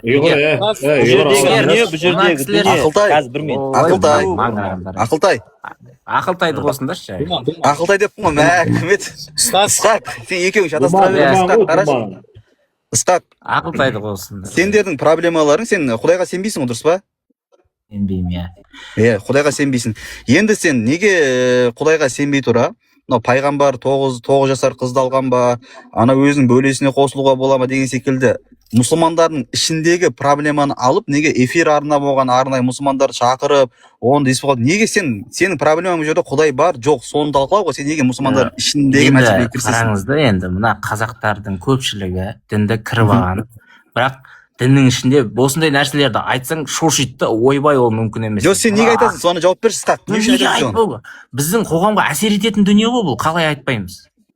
Жоқ, сенің басты проблемаң Құдай бар ма, жоқ па? Осының ар жағында жатыр ғой енді бұл нәрсе. Құдай бар жоқ деген ол жай ғана заставка ол. Бірақ ар жағында жатқан мәселе бар. Соған негізделеді бүкіл барлығы. Ар жағында жатқан мәселе бар. Бұл түсініктегі адамдар біздің қоғамға әсер етеді ғой ол. Ысқақ, қарашы, тыңдашы мені. Мен тыңда. Жаңа діннің ішіндегі сендердің ойыңда, немесе дінге сенбейтіндердің ойында проблема болған мәселелердің барлығы сенімге қайтады. 100% сенімге қайтады. Егер де адамның Құдайға деген сенім болмаса, ол айтылған мәселелерді мың қараса да бәрі ол қайшылық секілді түйіле береді, қарала береді ол нәрсе. Сенің ең бір бұл нәрсені талқылау үшін саған бір иман керек. Иман болмаса нәрсе талқылай алмайсың. Жарайды, келістік. Бірақ сенетін адамдар егер осы нәрселерді қазір қоғамға алып келетін болса, бұл деген катастрофа болады ғой мысалы. Қара, сен ана бір сөзінде былай айтқансың. Бөлемен бөле үйленуге бола ма деген мәселені айтқансың. Иә, немере қарындасына үйлену деген мәселе бар мысалы. Немере қарындас, қара. Қазақстан конституциясы бойынша Заң бойынша ол болады. Бұл енді қазақтыққа Қара, қатысты дүние. заң бойынша болады деп тұрсың, дұрыс па? Иә. Проблема жоқ деп тұрсың. Заң бойынша Енді ол болады. сенің қазақшылықта біздің өзім, мен де мысалы үшін өзімнің Бұл бөлеме мемлекетке қауіп деген жоқпын. Бұл ұлтқа қауіп. Қара, сен ұлтқа қауіп екендігін сенің ойың ғана оған не емес, тараз емес. Қалай онда енді жеті атасын ұстанған қазаққа осы ислам осы түсінік сай ма, сай емес пе? Ашығын айтыңызшы. Ұлтқа қауіп болатын болса, неге заңмен бекітілмеген? Әлде біздің басқарып отырған Себебі Қазақстанда бір ғана Қазақстанда көп қой. Тұра тұр. Ысқақ, қара, Ысқақ. Мысалы, біздің бұрынғы ата-бабамыз мысалы үшін, егер де өзінің немере қарындасы үйленген болса, мысал ретінде келтіріп отырмын, немесе бөлесіне үйленген болатын болса, ол кездің дәстүрінде ол нәрсе норма болғанда, ал қазір біздің дәстүрде ол нәрсе түбегейлі қарсы болса, дәл осы дәстүрмен алдыңғы ұстанымды мансұқтай аласың ба? Иә. Не нәрсеге сені мансұқтай аласың, олардың дұрыс емес деп айта аласың? Мына жеті ата кейінгі тәжірибе неге шыққанына қараймыз ғой. Кейінгі дүние ол бір тәжірибеге сүйеніп шықты ғой. Демек, жақын біреулер үйленді, олардың некесінен шыққан бір кемшіліктерді көрді адамдар. Оның түп тамыры бар ғой, соған қарайсың. Жоқ, ол қазір біздің ұстанымда ол нәрсе қараланады, ол нәрсе істелмейді. Бірақ алдыңғы біздің ата-бабам егер сол нәрсе істеген болатын болса, сен оны бұл қате істеді, олар дұрыс емес деп айта алмайсың. Дұрыс емес деп айту үшін сол кездегі ұстаныммен олардың сенімі арқылы олардың сен қате екендігін дәлелдеп беру керек. Сосын анау сен денсаулыққа зиян, балаға зиян деген бұл абсолютті шындық емес. Шындық па? Әрине шындық, мутация нелердің. Қалай абсолютті шындық ол? Жақсы, сонда былай ғой, жақын туыстық некелердің аурулардың, генетикалық аурулардың ықтималдығын арттыратынына келіспейсіңдер ма? Жоқ. Келіспейміз емес. Ғылым бойынша қанша пайыз? Келіспеу деген сөз 0 деген сөз да ол. Жоқ, жарайды. Бір позицияны айқындап алайықшы. Позицияны айқындап алайық. Жақсы, осы позицияны айқындап алайықшы. Жатыр, позицияны айқындап алайық. Мен жақын туыстық некелерге қарсымын. Сендер за жақты ұстайсыңдар ма? Жоқ, біз қарсымыз. Мәселе бұл жерде емес. Мен қарсы адамдар көріп тұрған жоқпын. Сендер маған қарсы сөйлесіп отырсыңдар да. Демек, сендер соны қолдайсыңдар ғой. Давайте бөлініп алайық екі жаққа. Сендер туыстық некені қолдайсыңдар ма, қолдамайсыңдар ма? Провокация жасамасың. Жоқ, қара. Туыстық некені қолдайсыңдар ма, қолдамайсыңдар ма? Туыстық некені қолдамайды. Ешкім жоқ бұл жерде. Қалай қолдамасаңдар, ислам рұқсат берсе де қолдамайсыңдар ғой. Қара, сонда ислам рұқсат берген нәрсенің бәрі орындалу керек деген нәрсе ме? Жоқ, ислам рұқсат берген нәрсе дұрыс болса қолдайтын дедіңдер ғой сендер. Қара. Жақсы, қара, былай сөйлесек. Қарсы шығуларының себептері бар ғой. Не, дәке, мен бағанадан бері ұйғыр сөйледі ғой, мен бір ауыз сөйлейінші. Былай ғой, қараңыз. Жапшы өзіңді. Ысқақ, олай бір-бірін оскорблять етпеңдер, мазақтамаңдар олай, Ысқақ. Қалай, былай ғой, қараңыздар. Деңгей осы ғой бұның. Ақыры осы біріншіден жеті ата мәселесіне кіріп отырық қой. Якобы в кавычках ойбай деп мынау отырған қазақтың атынан сөйлеп тұр ғой. Чистый қазақтар отқан кезде қазақтың атынан сөйлеп отыр ғой.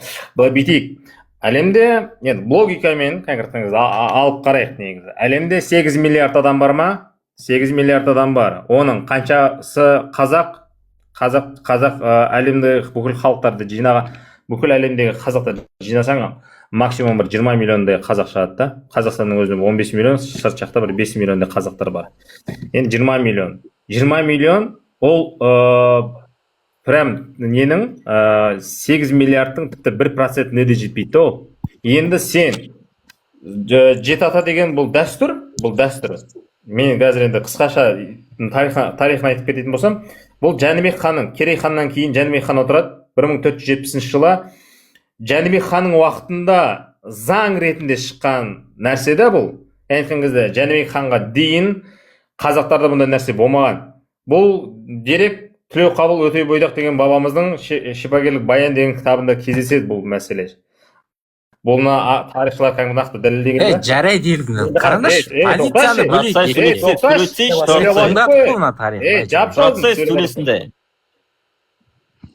Саған сөйлеп отқан жоқпын мен. Тоқта. Қараңыздар, енді Жәнібек хан оны шығарған кезде заң ретінде шығарады да, неге өйткені ол жерде жаңағы причинасын келтіреді. Яғни ол жерлерде өте үлкен оба ауру таралып кетеді да, жұқпалы аурулар тарап кеткен кезде Жәнібек хан Тілеуқабыл Өтебай бабамызды шақырып алып одан сұрайды. Ол кісі жаңағыдай шипагер, өте қазіргі тілмен айтқан кезде медицина саласының мықты маманы болған кісі ғой.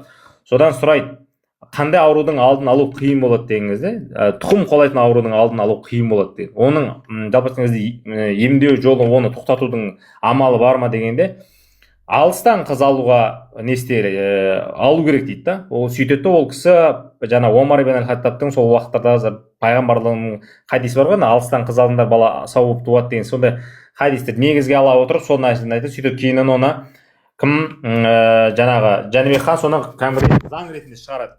Кім жеті атадан жаңа жақындап қыз алып үйленетін болса, бұны жаңа өлім жазасын кесілсін дейді.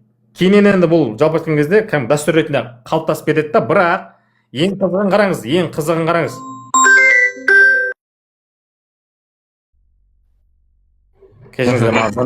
Кешіріңіздер. Не ғой, ең қызығын қараңыздар. Мен даусым естіліп тұр ғой, Дәке, ең қызығын қараңыз енді. Қазақ хандығының уақытында Тәуке ханды білеміз ғой біз. Жаңа Тәуке ханның уақытында 1680 жылдары жеті жарғы деген қазақтың ата заңы қалыптасты, дұрыс қой? Ата заңы қалыптасқан кезде оны Тәуке хан жалғыз жазған жоқ, оны қазақтың 90 биі бірігіп отырып, әр жүздің басында жаңағы ұлы жүзден шыққан 30 бидің несіне төбе би қылып Төле биді қойды, орта жүзден шыққан 30 бидің төбесіне Қазыбек биді қойды, кіші жүзден шыққан 30 бидің үстіне Әйтеке биді қойып, 90 би бірігіп отырып сол заңды шығарады, жеті жарғыны. Енді қараңыз, ең қызық парадоксы сол жаңа неде жаңа жеті жарғыда мынандай пункті бар. Төрелер бар ғой, төрелер, хан тұқымы. Соларға жеті ата дәстүр ұстамауға болады, рұқсат етілген. Сонда қараңыз, ең қызығын қараңыз. Сонда мына қазір өтіріктен в кавычках жеті ата деп, өтіріктен исламда жаңа туысқан, жақын туысқандардың үш атадан қыз алуға беруге болады деген әңгімені айтып жүрген ақымақтар. Сонда не қазақтың салт дәстүрін, заңын Төле би, Қазыбек би, Әйтеке биден жақсы білеміз деп тұр ма? Жоқ.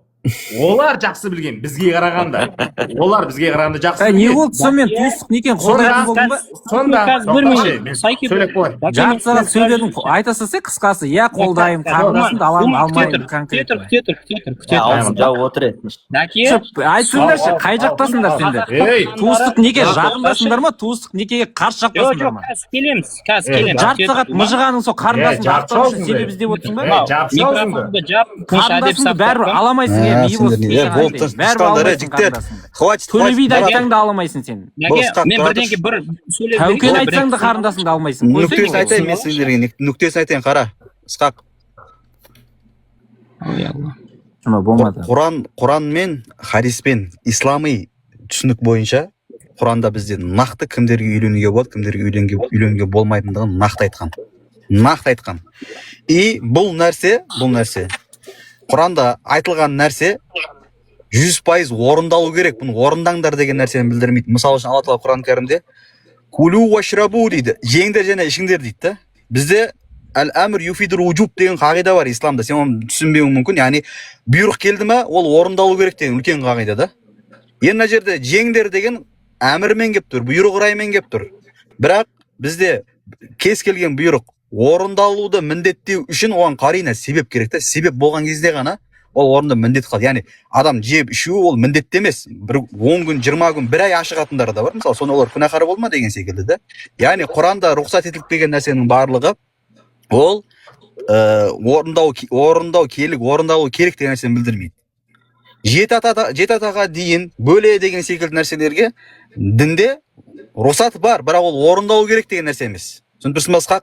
Және де қара, пайғамбарымыз саллаллаху алейхи уассалам, сен аятты ғана оқып айтпа былай. Аятты бізге тәпсірлеп несеп беруші кім? Пайғамбарымыз.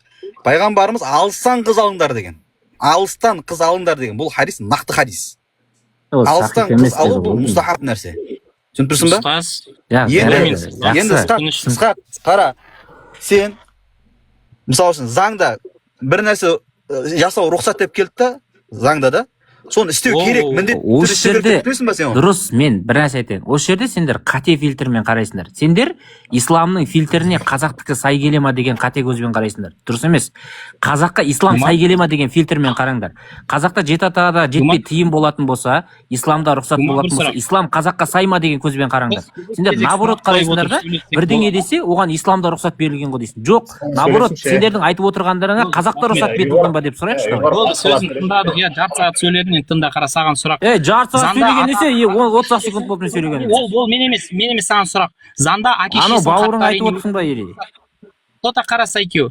Әке шешесінің қарттар үйіне өткізу заңда рұқсат. Саған міндеттей аламыз ба? Сен міндеттісің ғой. Міндет дегенді айтқан жоқпын саған. Болды. Енді қара. Енді қара. Тоқташы, мен сендерге опять же бірақ нәрсе айтайыншы, мына тыңда. Сендер қазақ тоқташы. Бірақ нәрсе айтып отырмын. Әдеп сақта, микрофон жап. Әдеп сақта, сайқалданба, әдеп сақта. Әдеп сақта, сайқалданба. Сөйлесін да кім кір? Ысқақ кір. Сөйлесін рұқсат берейік оған. Кезек адам секілді мәдениетті сөйлесейік. Бір темадан бір темаға секірме. Қара, Құранда рұқсат берді деген сөз, кете берсін. Рұқсат берді деген сөз, ол міндетті деген сөз бермейді. Егер бірдеңке рұқсат беру міндеттілікті жүктейтін болса, онда әке шешенді қарттар үйіне өткізу рұқсат, онда міндетті де әке шешенді қарттар үйіне өткізіп таста. Заңда жынысында ауыстыру рұқсат, барда голубой бол онда. Осындай ғой, әке, осылай қадалған жерде қашып кетеді дейсіп ше. Келеді, чәңгілдейді, қашып кетеді сосын. Бергел бері. Осың, сіз оны іздеп, оны сөйлесетіндей адам емес негіз ше, дәке. 10 минутта. Мынандай мәселеде, қараңдар жігіттер. Мынандай мәселеде жігіттер, тыңдап отқан көрермендер қараңыздар да. Бізде фихтан андай мәселелер айтылады да. Мысалы үшін адам жануармен қосылып қойса, оның үкімі қалай болады деген мәселе айтылады. Бұл заңда да қаралған. Заңда кәдімгі сен жазаланасың жануармен қосылсаң. Бірақ бұл жануармен қосылуға болады деген сөз емес қой. Біреу солай істеп қойса, оның үкімі қалай болады? Қосыла ала ма, алмай ма? Оған тағзир, яғни 39 дүре соғыла ма, соғылмай ма оған? Соған қаралады да. Яғни ол үкім айтылды деген сөз ол орындалу керек. Немесе ислам соған бұйыра деген нәрсе емес та. Егер біреу өзінің бөлесімен үйленіп қойса, ислам оған қандай құқықтық баға береді? Арам іс істеді деп баға бере ма? Тағзир 30 дүре соғылады, немесе 100 дүре соғылады, немесе тасборан қылады деп баға беріле ма? Баға берілмей ма? Сол жағына келген кезде, жаңағы кімдерге үйленуге болады, кімдерге үйленуге болмайды деген аят. Мысалы үшін, сол бұл жерде бізге басшылыққа алынады. Бірақ шариғат ешқашан өзіңнің жақын туысыңды немесе бөлеңді ал деп бұйырып келмеген. Керісінше пайғамбарымыз алыстан ал деген. Енді бұлар несе жаңа Ысқақ деген секілді жаңа кімдер отырып алып соны алып алады да міне. Сендер сонда қазақтың дүниетанымы болып қарсы, сонда ислам соған рұқсат ете ма деген секілді қылып аузынан иә немесе жоқ деген сөзді ғана шығарғысы келді. Жоқ, оны түсіндіруді қажет ететін мәселе ғой бұл деген. Провокация. Мен жаңа сөзімді бөліп жіберді, бөліп жіберді, бұл хайуаншы. Негізі былай ғой, мен бір нәрсе айта салайыншы. Қарасаңыз, жалпы айтқан кезде біріншіден жеті ата дәстүрін енгізген адам, Жәнібек хан, ол негізі мұсылман да, оның шын аты Абу Саид негізі. Барақ сұлтанның баласы Абу Саид, оның азаматы болған, ол кісі мұсылман болған. Мұсылмандар енгізген заң біріншіден. Екіншіден, Қазақ хандығының уақытында, Тәуке ханның уақытында біздің үш төбе биіміз, жаңағыдай Төле би, Әйтеке би, Қазбек би бабаларымыз жеті жарғыны заңын қалыптастырған кезде сол жерде пункті да жазып тұр да, төрелерге жеті ата дәстүрін ұстау міндетті емес деп тұр. Айтқан кезде бұл қазаққа ортақ нәрсе емес деген сөз. Неге? Өйткені бұл жабақтың қатып қалған дәстүр емес деген сөз да. Енді бұл как бы рекомендация ретінде. Екіншіден, Ысқақ жаңағы сөзіне логикалық қайшылық бар сөзінде. Алдыңғы біздің дәстүрді қазіргі дәстүрмен мансұқтай аламыз деген нәрсе ол мүлдем сәйкес келмейді, ол логикаға сәйкес келмейді. Тупизм ғой. Иә, енді қараңыз. Сонда біздің баяғы ата-бабамыздың ұстанған дәстүрлері қазір бізге қайшы келетін болса, сонда бәрі адасқан ба сонда олар? Вот, именно. Мен қазір тағы да мына жерде бір нәрсе қосайын. Мен жаңа бастапқы сөзімді бекер айтқан жоқпын да. Мысалы, 8 миллиард адамның 20 миллионы ғана қазақ болатын болса, 20 миллион адам ғана 8 миллиардтан 20 миллион адам жеті ата деген дәстүр ұстанатын болса, сонда 7 миллиард 980 миллион адам сонда жаңағыдай не арсыз сондай жаңағыдай бір жиіркенішті халық деп айтасың ба сен? Айтуға ешкім хақы жоқ қой, біз өйтіп айтуға хақымыз жоқ. Халықтарда вообще жоқ, ондай африкалықтарда мүлдем жоқ, американецтарда тем более жоқ. Сен оларға барып сендерді жаңағыдай жиіркенішті, сендер жаңағыдай бір пасық халықсыңдар деп айтуға біздің хақымыз бар? Жоқ, біз өйтіп айтуға хақымыз жоқ біздің. Біз ол арқылы өзімізді көтермелеуге де хақымыз жоқ та. Және ол нәрсе негізі жаңағыдай ғылыми түрде зерттелген кезде ол нақты, ол 7 атадан қыз алған кезде прям қан тазарады деген мәселе, ол да тоже под сомнение қойған ғалымдар бар да, ондай дәлел деректер. Оны бәрі учитывать етуге болады да. Егер де ол нақты 100% болғанда еді, оны бүкіл дүние жүзінде ол қолданылатын еді ол нәрсе ше. Мысалға қазір қарасаңыз, дәке, Қазақстанның өзінде, қазақтардың арасында да жас туып жатқан балаларда да қаншама аурулар пайда болып отыр ғой. Иә, дұрыс. Бірақ жігіттер андай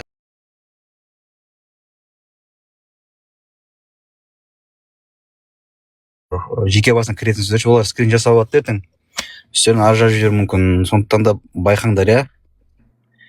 Болды. Бірақ өздері кіріп отыр, көрдіңіз ба, байқадыңыз ба? Провокацияға шақырып әдейі. Жамырамаңдар, мал құсап, бірдеңе деп әдейі провокация жасап отыр өзі. Бұлармен үйреніп қалғанбыз ғой бұлармен. Абадан деген кім екен? Жаңадан бері балағат сөздер жазып, нәрсе деп отыр ғой. Тәңіршіл. Балағат сөз айтады. Мен тәңіршімін. Бұмен сөйлесудің түкке қажет жоқ. Тәңірші ма бұл? Иә. Бұны мен сәләфит па, бір нәрсе атеист па деп ойласам. Тәңіршімін. Тәңірші деген не ол Абадан?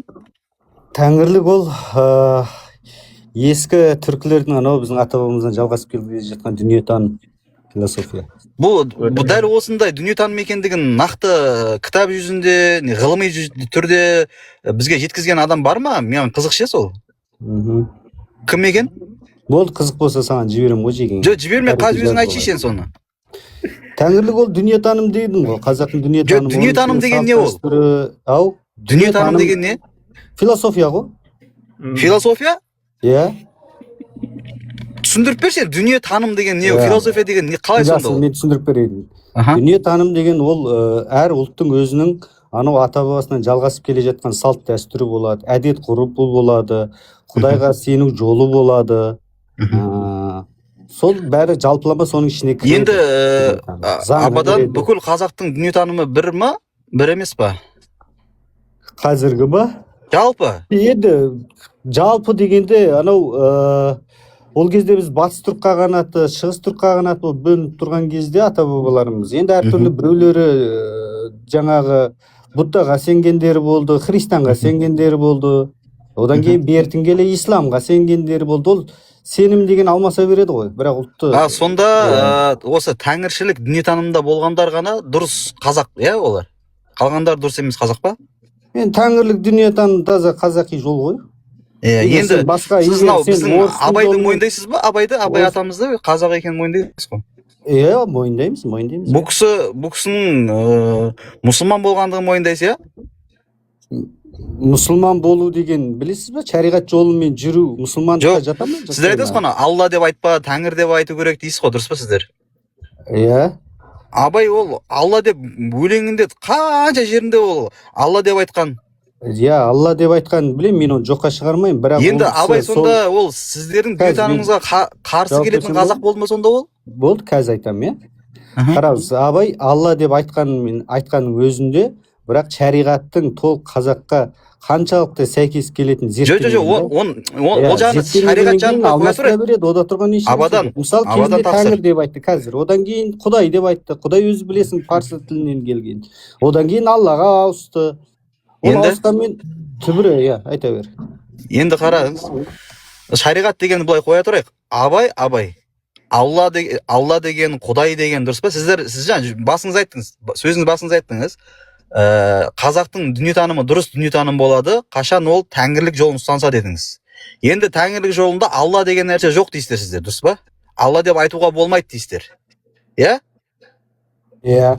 Енді Абай мына жақта Алла деп айтып тұрған болатын болса, Құдай деп айтып тұрған болатын болса, Алла ол жалғыз деп айтып тұрған, оның серігі жоқ деп, ләмәкән деп айтып тұрған болатын болса, шәкәрім ол мұсылмандық тұтқасы деген кітап жазып шыққан болатын болса, кәдімгідей ол біздің ислам дінінде өте үлкен ғалым бар да, ол Ибн Абидин деген өте үлкен атынан ат үркейтін ғалым да. Сол кісіні қателессіз деп тұрып кәдімгі кітабында жазғанда, ол үлкен ғалымға жауап берген, яғни қай кезде ісің істесе адал болады, арам болады деген кітап жазған шәкәрім да, мысалы былай қарап тұратын болсақ. Сонда Алла деген абай мен мұсылмандық тұтқасын жазған мынау шәкәрім, сонда ол сіздердің дүниетанымыңызға қайшы келетін адасқан қазақ болды ма сонда ол? Көрейін. Шәкәрім, Абай, біздің тұлғаларымыз. Ол кісілер сол Алла деген мынау дін таратып келгендер арқылы білгеннен кейін бұлар Алла деген біздің тәңірлік ұғымдағы сол тәңір жаратушы деп түсінді да. Бірақ нақты шариғи жолға кірген енді дәл осы қайдан алдыңыз сіз? Қайдан алдыңыз ол сөзді? Қай сөзді қайдан алдың? Абай Алла деуден мақсат негізі тәңірді мақсат етіп тұр деген сөзді түсінді. Қайдан алдыңыз? Тәңір деп түсінген, Оны кім айтты сізге? Жаратушы деп түсінген. Оны кім айтты? Оны өлеңдерінен, нелерінен байқасаң өзі шығып тұр ғой. Қалай сонда өлең өз-өзін тәпсірлеп тұр ма сонда? Тәңір деген бізде қазақтарда жаратушы деген. Жоқ, қараңыз енді Абай. Енді Алла деген ол Абай, тұра тұрыңыз, Абай Алла деп айтты да, енді сол Алладан мақсат, менің бұл сөзімнен мақсат негізі тәңір деген сөзі бар ма Абайдың?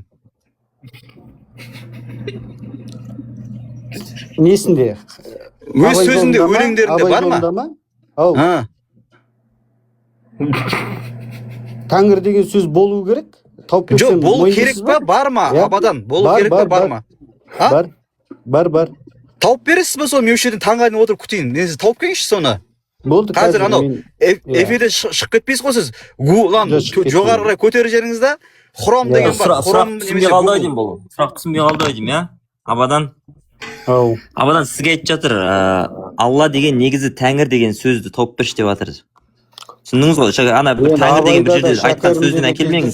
Шәкәрімнің өзінде де бар ғой, тәңірін іздеп бір моңғол деп. Жоқ, сізге сіз Нұрислам, тұра тұр. Абадан қара. Мен Абай атамның сеніміндемін да, қара.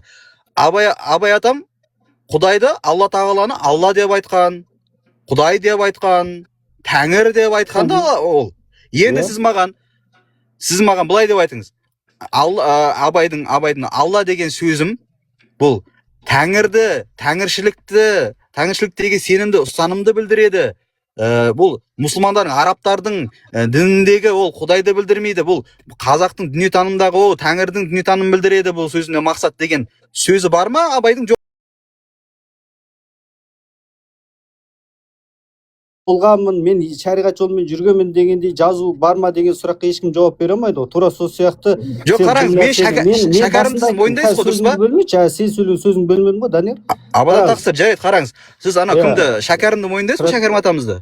Мойындаймын, Ол кісі егерде, сіздер ойлап жүрген, сіздер ұстанып жүрген ойдағы, яғни бір тақырыпқа секіре беретін жаман да осы. Жоқ, бұл екеуі де бір тақырып қой, Алла ма Тәңір ма деген мәселе ғой. Абадан тақсыр, олай не істемеңіз. Қараңыз, сіздердің ойларыңыз ойлап жүрсе, кімде-кімді шариғат дейтін болатын болса, Құдай дейтін болатын болса, ол арабтың ұстанымы, арабтың діні, бұл араб қол дейсіздер сіздер, дұрыс па? Енді Шәкәрім, дәл осы арабтардың ұстанған, немесе арабтардың жазған мәселесін бізге жазып берген, өзінің мұсылман тұтқасы деген. Әлде мойындамайсыз бұл кітабын? Мойындайсыз. Сонда Шәкәрім де сонда араб қолы болды ма сонда ол? Ол кәдімгідей дәрет бабынан иманнан бастап, Құдайға қалай иман келтіру керек, періштелерге иман келтіру керек деген нәрсені, аңды қалай аулау керек, намазды қалай оқу керек, намаздың бүкіл баптарына дейін айтып бастаған да Шәкәрім. Сонда ол қалай болды сонда ол?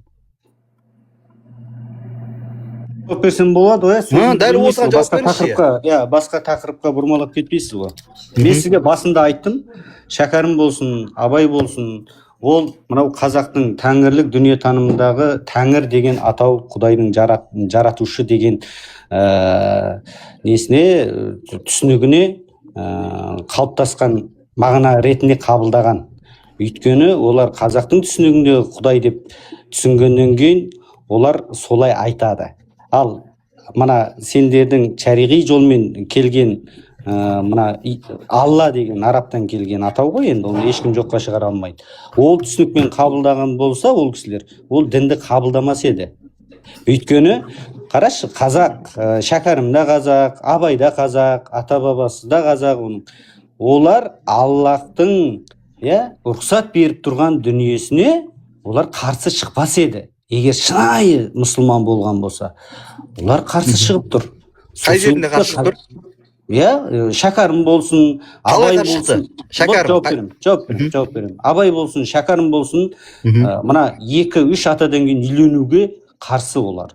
Ой, Алла, қайтарып. Шариғи жолда ол дұрыс емес деп санайды. Қазақи жолда ол дұрыс емес деп санайды. Абадан тақсыр. Демек сіз бұлай мойнын қабылдау. Ол қалай толыққанды мұсылман деп айтуға болады? Сонда Абай мұсылман, бірақ толыққанды мұсылман емес болсында? Енді ол шариғи жолмен, шариғат жолын ұстанған мұсылман емес ол. Шариғатты мойындамайды ол. Біз қараңыз, жаңа кім ана муслим бауырымыздың сөзін мен сізге айтайын. Бізде заңда анаңды, әке-шешеңді қарттар үйіне өткізу бар, заңы бар, дұрыс па? Болады деген. Енді сіз шығасыз да бияқтан, жоқ мен әке-шешемді қарттар үйіне өткізбеймін десеңіз, сіз сонда Қазақстан Конституциясының заңын мойындамаған боласыз ба? Толыққанды заң ұстанбайсыз ба сонда? Болды, жауап берейін. Ол бойынша Қазақстанда 18 жастан кейін үйлену рұқсат, бірақ міндет емес, дұрыс па? Әке-шешесін өткізу қарттар үйіне. Рұқсат, бірақ міндет емес қой, дұрыс па? Дұрыс қой, дінде сонда Абай да соны айтты ғой. Енді қара, Абай сізге соны айтты. Енді қара. Діндер рұқсат, адамдардың ойлап барлығын істеу керек деген нәрсе емес.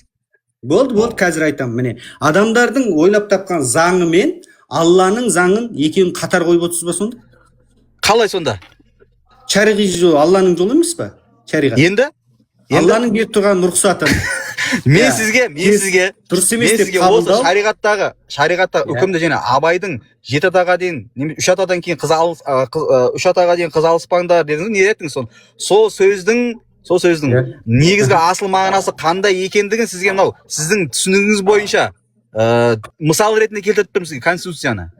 Салыстыруға келмейме әлде? Әрине, Аллахтың, жаратушы Құдайдың заңы менен адамдардың заңының сәйкес келмейтіндігі өзі түсінікті болып тұр да, өзіңіз мойындап тұрсыз. Оны жоққа шығара алмай отырсыз. Сол үшін ол қараңыз, адамдардың ойлап тапқан заңы менен Алланың заңын қатар қою қалай болады? Например, адамдардың қойған заңында рұқсат жоқ, ал Алланың заңында рұқсат болып тұр. Сен рұқсат Алланың бір жаратушы Құдайдың беріп тұрған рұқсатына, мынау дұрыс емес деп, оған қарсы шығу қалай ол? Жоқ, бұл жерде қарсы шығу бар. Қарсы шығу бар, және міндеттеу бар. Екеу бөлек. Қарсы шығу мен міндеттеу екеу бір ма? Абадан. Рұқсатына қарсы шығуға болады ғой да? Жоқ, қара. Қарсы шығуға болатын сөз емес. Істеу міндетті емес. Істеу міндетті емес, бірақ қарсы шығуға болады. Қалай қарсы шығуға болмайды, бірақ істеу міндетті емес. Например, мен қарсымын 2 атадан үйленуге қарсымын. Мен де қарсымын. Сіз онда неғып Алланың заңына қайшы шығып тұрсыз? Мен қайшы шыққан жоқпын, істегім келмей тұр мен оны. Сіз қарсы шығып тұрсыз ғой. Қазір айттыңыз ғой, мен де қарсымын дедіңіз ғой. Сонда сіз ата-ананы неге өткізуге керек, өткізуге болады десе қарттар үйіне. Мен өткізбеймін десең, сонда заңға қарсы шыққан боласыз ба? Заңға емес, мен өзімнің қолымнан бағу келетін болса, конечно, қарсы шыға аласың. И чо? Заңға қарсы шығу емес, ол міндетті орындау. Бұл да сондай ғой енді, бұл да сондай ғой. Енді бұл жерде адамдардың ойлап тапқан заңы менен Алланың заңы қатар тұр ғой. Сіз айтып жүрген Құдайдың заңы. Сіз екі нәрсені айтып тұрсыз бұл жерде. Екі нәрсені бір қылып айтып тұрсыз. Адамдардың ойлап тапқан нәрсесі Құдайдың заңымен бірі ме деп тұрсыз? Бұл бөлек бір мәселе. Түсінесіз бе? Қалай бөлек бір мәселе? Біздің негізгі қозғайтын мәселеміз, адамдар ойлап тапқан заңды егер қабылдамасаң, оған қарсы шығу ма? Және Алла тағала Құран кәрімде айтқан үкімді орындамасаң, Аллаға қарсы шығу ма? Осын талқылап тұрмыз біз. Түсінесіз бе? Ана екеуі бір деңгейде ме деген мәселе ол, екі бөлек мәселе ол. Түсінесіз бе? Екінші мәселе ол. Енді осы мәселені шешіп алмай сен бұны талдай алмайсың ғой. Қалай талдай алмайсың? Онда жауап беріңізші. Алланың заңы менен, Алланың Құдайдың заңы менен адамдардың ойлап тапқан заңы бір-біріне сәйкес келе ме? Сурет қоя бермеші. Тоқташы, мен бір сұрағым бар. Дәке, мен бір сұрағым бар, өтініш бола ма? Тұра тұрды. Осы теманы жауап алайық, жан-жаққа басқа тема алып қашпай. Дәке, муслим өлтіре салшы. Абадан сен бірінші шәкәрім мұсылман ба, мұсылман сонаншы болды? Шәкәрім шариғат жолын ұстанған мұсылман емес ол. Сонда кітаптары ше, не үшін жазды кітаптарды? Кітаптар не үшін жазды? Сіз білесіз бе Шәкәрімнің кезінде қандай жазулар қолданғанын білесіз бе? Қандай?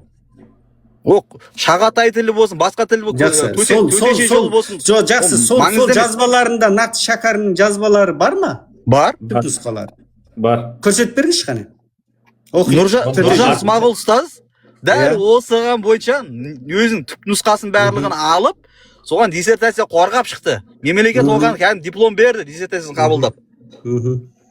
Енді осыған қарап сол жазған жазбасына негізделіп, сіз жалпылама Шәкәрімді толыққанды мұсылман деп айта аласыз ба? Айта аламын, конечно, мұсылман өзі айтып тұр ғой, мен мұсылман деп өзі айтып тұр ғой. Жақсы, сонда шариғат жолымен толыққанды жүрді деп есептей аласыз ба? Сіз заңмен толық жүре аласыз ба? Сіз заңмен? Сіз заңмен толық жүре аласыз ба? Әрине заңменен, заңға қарсы келмесең, заңды заңға бұзбастан амал ете аласыз ба деймін? Заңға қарсы шықпасаң, конечно, сол жолы. Жоқ. Сіз абадан сіз вообще түсіңіз келіп тұр ма, түсіңіз келмей тұр ма? Заң бар да, сол заңды бұзбастан, өміріңізде заңды бұзбастан жүре аласыз ба деймін? Әрине болады. Жоқ. Жүргенсіз бе әлде бұзғасыз ба? Бұзған емеспін. Мүлдем заңды бұзған емессіз ба? Жоқ. Енді қараңыз, дәл сол секілді. Шариғатты толықтай, ешқандай несіне харамына түспесен, арамына түспесен ұстанатын мұсылмандар бар да. Бірақ сіз айта аласыз ба? Бүкіл адам, бүкіл қазақтың барлығы, Қазақстанда өмір сүретін барлығы заңды бұзбай жүре алады деп айта аласыз ба? Айта алмаймын. Айта алмайсыз. Дәл сол секілді исламда да заң бар, ол қазақтың заңына сәйкес келмесе де исламда да заң бар. Мұсылмандар толыққанды Алла тағала бұйырған үкімді 100% орындайтын мұсылман кемде-кем, түсініп тұрсыз ба? Орындай алмайтындар кейбір тұстарда арам нәрсе істеп қояды, кейбір тұстарда күнә нәрсе істеп қояды, түсініп тұрсыз ба? Толыққанды ұстану деген ешқандай үкіміне қарсы келместен ұстану оны, немесе соған сәйкестендіріп ұстану, түсініп тұрсыз ба? Шәкәрімде мұсылман ол біріншіден, түсініп тұрсыз ба? Енді ол кейбір тұстарда намазын қаза қылған шығар оны білмеймін мен оны, арам жеп қойған шығар оны білмеймін мен оны да, мысалы үшін. Бірақ ол мұсылман ол. Жақсы, енді мен айтайын. Қараңыз, шариғат деген ол Алланың заңы болғаннан кейін, оны біз толыққанды дұрыс деп есептеп айта аламыз ба? Айта аламыз, конечно. Жақсы, енді шариғайда 2-3 атадан кейін үйленуге рұқсат берілген, сол дұрыс па, дұрыс емес па? Шариғат бойынша ол дұрыс, бірақ орындау міндет емес. Дұрыс қоя, бастысы дұрыс. Конечно, дұрыс. Жақсы, енді қазақтар бойынша дұрыс емес. Қалай қазақтар бойынша? 2-3 атадан үйлену қазақтар бойынша дұрыс емес. Бүкіл қазақ бойынша дұрыс емес па бұл? Жалпылама, иә? Қазақ атауы берілгені бері қожалар өзінің жақындарымен үйленеді ғой деп естіген, мен білмеймін, бірақ дұрыс шығар, ал біз үшін дұрыс емес. Абадан екі атадан үйлену қазақтар үшін. Абадан төрелерші. Абадан төрелерші. Дұрыс па деме, сен сұраққа жауап бер. Мен жауабын нақты айтсаңшы. Мен сұрағыма жауап берші, сен айтшы. Бүкіл қазақ атауы берілгелі бері. Ішінде қандай ру болсын, қыпшағы болсын, руға бөлінбейтін төресі болсын, қожасы болсын, жалпы заты қазақ қой. Солардың түсінігінің барлығында 7 атаға дейін, 3 атаға дейін қыз алыспау керек деген нәрсе абсолютті ақиқат па? Қожалар үшін ақиқат деп айта алмаймын. Олар 100-ге жатпайды. Бастысы мен білетінім 100-дің ішінде рұқсат жоқ, 300-де. Сонда ол қазақ емес па сонда төрелер? Жоқ, қазақ емес деп тұрғам жоқ. Қазақтың құрамына кіреді. Бірақ басты біздің негізгі таза ұстанымымыз. Сіздің нәпсіңізге жақпаса ол. Енді қараңызшы, мақұл, жарайды. Оның ішінде жаңа төрелер, одан кейін қожалар, өзінің жақындарымен үйлену мүмкінді. Енді мәселе бұл жерде басты шариғи жолдың дұрыс емес екендігін қазақтар түсініп отыр ғой. Абадан. Қоя тұршы, Абадан. 1 минут. Айта бер. Сен бірінші қоя тұршы, мен сөйле. Тәңіршілдіктің кәдімгіше бір ұстаным, дүниетаным деп жатсың ғой, дүниетаным деген жалпы не екендігіне жауап бере алмай жатсың да. Соның бір ғылыми менің нақты сұрағым, соңғы сұрағыма ешқайсысын жауап бермедіңдер ғой. Қай сұраққа? Мен сізге айтып жатқаным, мына шариғидің, Алланың заңының берген рұқсатын қазақтар дұрыс емес деп қабылдай ма, әлде қабылдамай ма? Соған жауап берші. Дұрыс емес деп қабылдамайды. Ол дұрыс, значит, қазір дұрыс дейді. Екі атадан кейін. Қараңыз, дұрыс дейді, бірақ оны істеуді міндет емес дейді. Жақсы ғой. Не үшін міндеттемейді? Өйткені ол жолын білесіз бе, не себеп? Қате болғандығы үшін дегіңіз келіп тұр ма сонда? Енді онда дұрыс болғаннан кейін онда Қазақстан Конституциясындағы жаңа онда дұрыс болғаннан кейін запрет қойып отыр ма қазақтар? Сонда Қазақстан Конституциясында 7 атаға дейін қыз алуға болмайды деген заң жоқ мысалы. Сонда ол дұрыс па сонда ол да? Жоқ, мен айтып жатқан дәстүрді айтып жатырмын. Дәл сіз осыдан алып келе, осы ғой екеуі бір-біріне ұқсас қой. Жақсы, енді қараңыз. Қазақтардың ұғымы бойынша екі ата деген үйленуге дұрыс деп санамайды. Шариғи жолды дұрыс емес деп санамаған адамды сен қалай соны ашайықшы, соны құжатташайықшы. Муслим, ашшы. Мүмкіншілік бар ма? Компьютердасың ба? Осыған қанық жауап бере алмайсың ба? Қазір бір минут. Менде бар. Ойбос, ашыңызшы. Не мәселе талқылап жатсыздар, бауырлар? Тоқтаңдар. Екі ата дұрыс па, дұрыс емес қой шариғи. Жаба тұршы, тоқтай тұршы, сұрап алайықшы. Не мәселе талқыланып жатыр? Ашып берем. Туыстық некеге қатысты мәселе ғой. Не бір ғой? нәрсені 40 минут болды айтып отқаным. Болды, қазір битейікші. Бірақ сұрақ. Үш атадан алу дұрыс емес па, абадан? Дәке, айтып алайықшы, 1 минут тоқтай тұрыңызды, сұрап алайықшы. Абадан, үш атадан асып алу дұрыс па, дұрыс емес па? Жауап беріңдер, содан кейін жауап берем, проблема. Міне, қазір сен айтып отқан норманы қазір ашады. Үлкейт жүрінші мой босты. Қазір.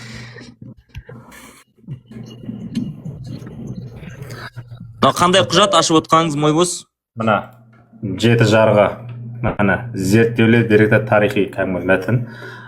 Артықбай деген кісі зерттеген. Осы жерде мынау асыл сүйектілердің мына жерде ақ сүйектердің құқықтары, ақ сүйек жаңа Шыңғыс ханның төрелердің, Ақсүйек түбі Шыңғыс ханның тарайтын қазақ ортасындағы көбіне төре, яғни қызметтері артылады субэтникалық әлеуметтік топ дейді. Төрелер туралы келеді, хандық не сұлтандық лауазым әкесі де шешесі таза төрелер дейді. Осы жерде келеді, қараңыздар. Төре тұқымына некеде 7 ата тәртібін сақтау шарт емес. Не болды абадан? Біздің хандарымызда неке бабында 7 ата дәстүрін сақтау шарт емес деп тұр. Сонда сен біздің хандарымызды Керей мен Жәнібектен бастап тексіз деп тұр. Тексіз деп тұрсың ба сонда сен, или олар не то қазақ деп тұрсың ба сен? Біріншіден. Екіншіден, Абай атамыз 3 атадан қыз алу дұрыс емес деген әңгімесі жоқ. Егер де бар десең, онда маған тарихи, мен саған көрсеткендей, тарихи фактімен көрсет. Біріншіден. Екіншіден, Абай атамыз, сен жаңа әкесін айтып отырсың ғой. Құнанбай атамыз Меккеге қаржылық жасаған адам ол. Меккеде қаржылық жасаған былай тұрсын. Ол кісі Меккеде барып мешіт соққан адам ол. Ол тарихи факт ол. Ол да тарихи факт. Факт көрсетпеші нақты. Ой, мына кісі. Енді қара. Абадан болды. С тобой все понятно уже. Жақсы. Данияр, қарашы, неге сонда бір сұрақты айналдырып кассетаға отырып, осы бесеуін жауап бере алмайсың? Абадан болды, жауап береміз қазір 1 минут. Абадан дауыс естіліп тұр ма? Жаңағы мен Мойбостың айтқанына мен жауап бере салайын, көрсетіп әкелді ғой. Ойбай 7 жарғыда жаңағы төрелерге 7 ата ұстанбай. Сендер ауырасыңдар ма? Ауырып қалғансыңдар ма? Тоқтасай. Мен Мойбостқа жауап берейін. Болды, түсінікті 7 ата ұстанбай төрелерге. Абадан топтамын 50 минут сөйледі ғой, тұратса үшін болды. Аргументтер келді, тарихи дерек әкеттерді. Не болып кеткенсің Абадан? Сен мәдениетін қақта қазақ емессің ба? Мәдениетін қақта сенің. Сенен біз қазір қазақилықты үйренбейміз бе? Сен бізді қазақ емес деп айтып араб қол деп жүрсіңдер. Үйретсе бізге мәдениеттілікке. Тоқтаса бірдеңке сұрайық та сенен. Абадан Аябадан. Қоя берші, жамырайды. Я 3 атадан қыз алу үшін Муслим бірден сұрақтарды қойып тасташы қазір авадан десең бастап кетеді қазір. 7 атадан қыз алу дұрыс емес деген үкімді немен шығарып тұрсың абадан? Сұрағың бітті ма? Енді мен жауап берсем бола ма? Ешқайсың сөзімді бөлмейсіңдер ма? Абадан тақсыр. Сөз Сізді подкастқа шақырсам келесіз ба? Абадан тақсыр. Подкастқа шақырсам келесіз ба? Проблема жоқ, келем. Точно ма? Ол Германияда ұстаз бұл келмейді қақтың. Сен сұраққа жауап бер. Елдем, сендер бәрін біледі екенсіңдер кім қақта екенін, а? Мен осы да көрсетіп жүрмін ғой, Данияр, уайымдамаса, мен көрсетіп жүрмін, қайда жүріп, қайда тұрғанымды. Абадан. Темадан секірмеш сұраққа жауап берші. 3 атадан қыз алу дұрыс емес деген үкімді немен шығарып тұрсың? Қандай инструментпен шығарып тұрсың? Болды. Сұраққа жауап беремін, бірақ жан-жақтан сұраққа жауап беріп, мынау сұрақтан сөйлеткізбейсің. Тұра тұрса енді. Мен қазір сөйлеймін, сұраққа жауап бере бастаймын, бірақ жан-жақтан менің сөзімді бөлмеңдер, иә? Егер бөлім десеңдер, ол сұраққа толыққан жауап аламайсыңдар. Жақсы, уәде беріңдер, жақсы, иә. Біріншіден сен жаңа 7 жарға негізделіп, төрелердің 7 ата ұстануға міндеттелмегенін келтіріп отырсыңдар. Жақсы, ол сол кезде дұрыс шығар, бірақ жалпылама қазіргі қазақтың ұстанымы бойынша жалпы.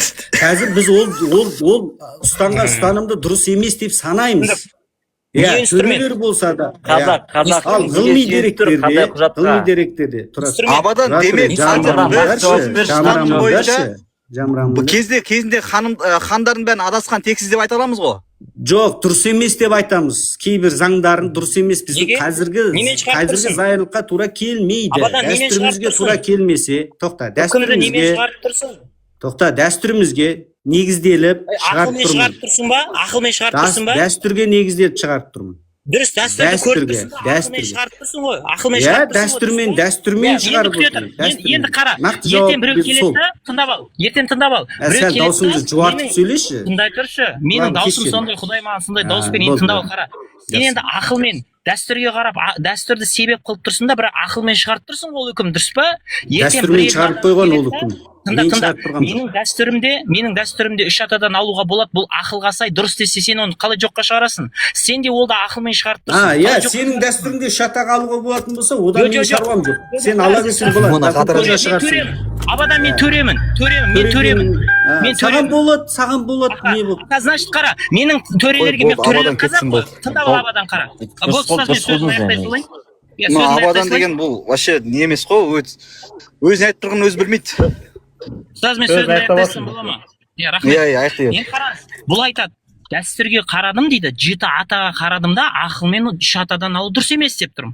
Мен төремін да, мен төренің тарихына қараймын да, бізге ұстану шарт емес деймін. Менің дәстүрімде 3 атадан ала беруге болады. Ақылмен шығарамын дұрыс деймін. Енді екі қарама-қайшы пікірдің екеуі бір мезетте ақиқат болып, бір мезетте екеуі де жалған бола алмайды. Соответственно, ол өзінікін ақиқат екенін дәлелдеу керек. Дұрыс па? Бірақ дәлелдей алмайды. Осы уақытқа дейін бұлар бүйтіп келді, қазақта тек қана 7 ата болды деп. Қаяқтың? Қазақтарда, міне, төрелер қазақ қой. Значит, 3 атадан да алғандар болып тұр ғой. Неге сендер өтірік айтасыңдар қазақтың атынан? Сосын жаңа ғана тышқақ қаяқта, ол тышқаққа конкретный вопрос. Дінде рұқсат деген нәрсе міндет деген сөз емес ол. Ондай болатын болса қазір жынысында ауыстырса IQ. Өйткені жынысын ауыстыру рұқсат.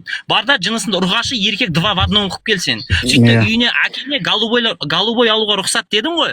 Онда үйіне әкене еркекті апарып тұр, мынау сіздердің келіндеріңізде. Жолың болсын. Сендер кәдімгідей жаман екенсіңдер сендер, мен өзім қаттым ба десем, сендер мен өткенсіңдер. Маған 10 минут болса болды, бұлардың қазір любой ешек бастарын. Бұзудың қажет жоқ, ұстаз. Заңда запрет жоқ. Заңда үштіктен алуда ешқандай запрет жоқ. Кто хочет ала береді.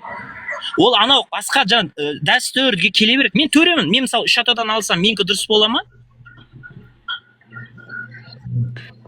Қалай береді да? Бұлар өтірік ашейін. Қазақтарды алдағандарына емес. Қазақтар Дәке жалпы негізі шындап келген кезде ше, Дәке. Сіз сияқты оқыған азаматтардың деңгейіне келетін ешкім жоқ негізі тиктокта ше. Сол үшін осы өзіміздің бауырлардың арасындағы желініп қалып жүрген жігіттер ғой бәрі. Ақиқатында. Жаңағындай мәселелер ғой енді элементарный дүниені түсінбейді, сосын оған 40 минут түсіндіру керексің ше. Өзін әкеп тұрған дерек көзі бір негізі. тарихи дерек айтып жіберсем бола ма? Дерек көзі негізі.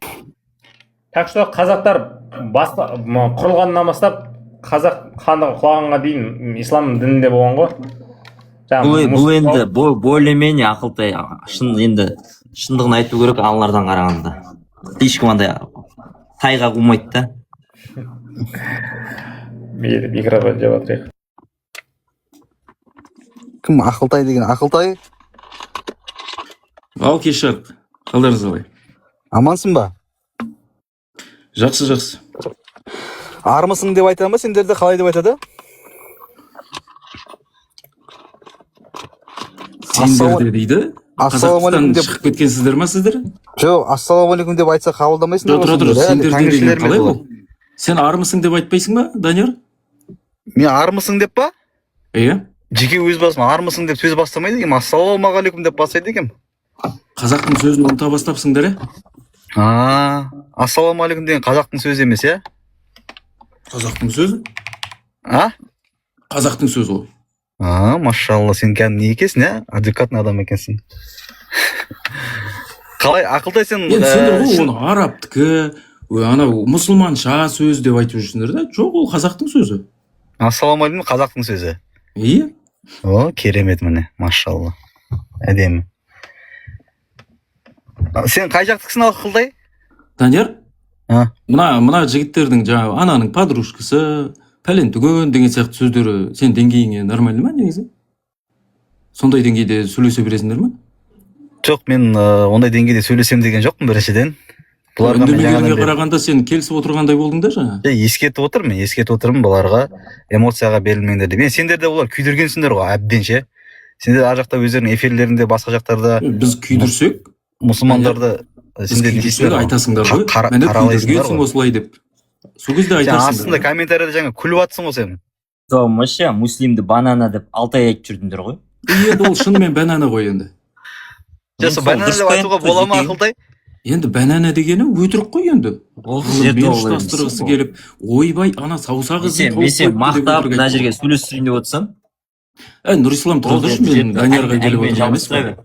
Данияр, мен мынадай сұрақта менде. Мен ағамды айтады біреулер ойбай имам деп. Ойбай, мен біразынан сұрадым, осыған жауап жоқ. Мен просто көшеде өтіп бара жатқан біреу деп қабылдаңдар да, өздерің жауап беріңдерші, өтініш. Мен Данияр деген, оказывается, діни өлімі бар адам екен, оқып келген адам екен деп. Содан біліп алайық. Бұл бір тұқырту мақсатындағы емес, басқа мақсат емес. Құранда анық жазылып тұр да. Пенделер, Алланың халал еткенін харам етпеңдер, харам еткенін халал етпеңдер дейді. Олар құтылмайды жазадан дейді. Енді халал деген Құдайдың, Алланың рұқсат еткені. Ол міндет деп тұрған жоқ қой. Ал харам дегені запретный деген сөзді тыйым салынған. Енді бір мұсылманның баласы кейін ер жетіп, ал енді үй болайын деп, отау түгейін деп, келін таңдамайды емес пе? Сөйтетті айтады екен, мен мына небере қарындасымды жақсы көріп қалдым дейді. Енді осы жерде сіз оған запрет болсаңыз, мұсылман оған запрет қойса, яғни харам етсе, онда ол жаңағы Алланың харам еткенін халал қылма, халал еткенін харам етпе дейді ғой. Соған қайшы шығып қалмай ма деймін да, біздің ұрпақ не болады? Болды ма, осы ма? Осы ғана, мен шығарып жіберсеңіздер болады. Жауап берсеңіз болды ғой. Ақылтай, сен негізі осылай сөйлейсің бе, әлде андай не істеп жатсың ба, сарказм ба бұл? Мен шынымды, мен осының жауабын білмеймін. Сөйлеу тоныңды айтатын. Ойнатып отырғаным ғой. Онда мен де солай жауап берейін саған онда, Ақылтай. Олай ойнатпа, Ақылтай, бәріміз ең алдымен бір қазақпыз, дұрыс па? Сен қандай сенімде боласың, мен қандай сенімде болайын.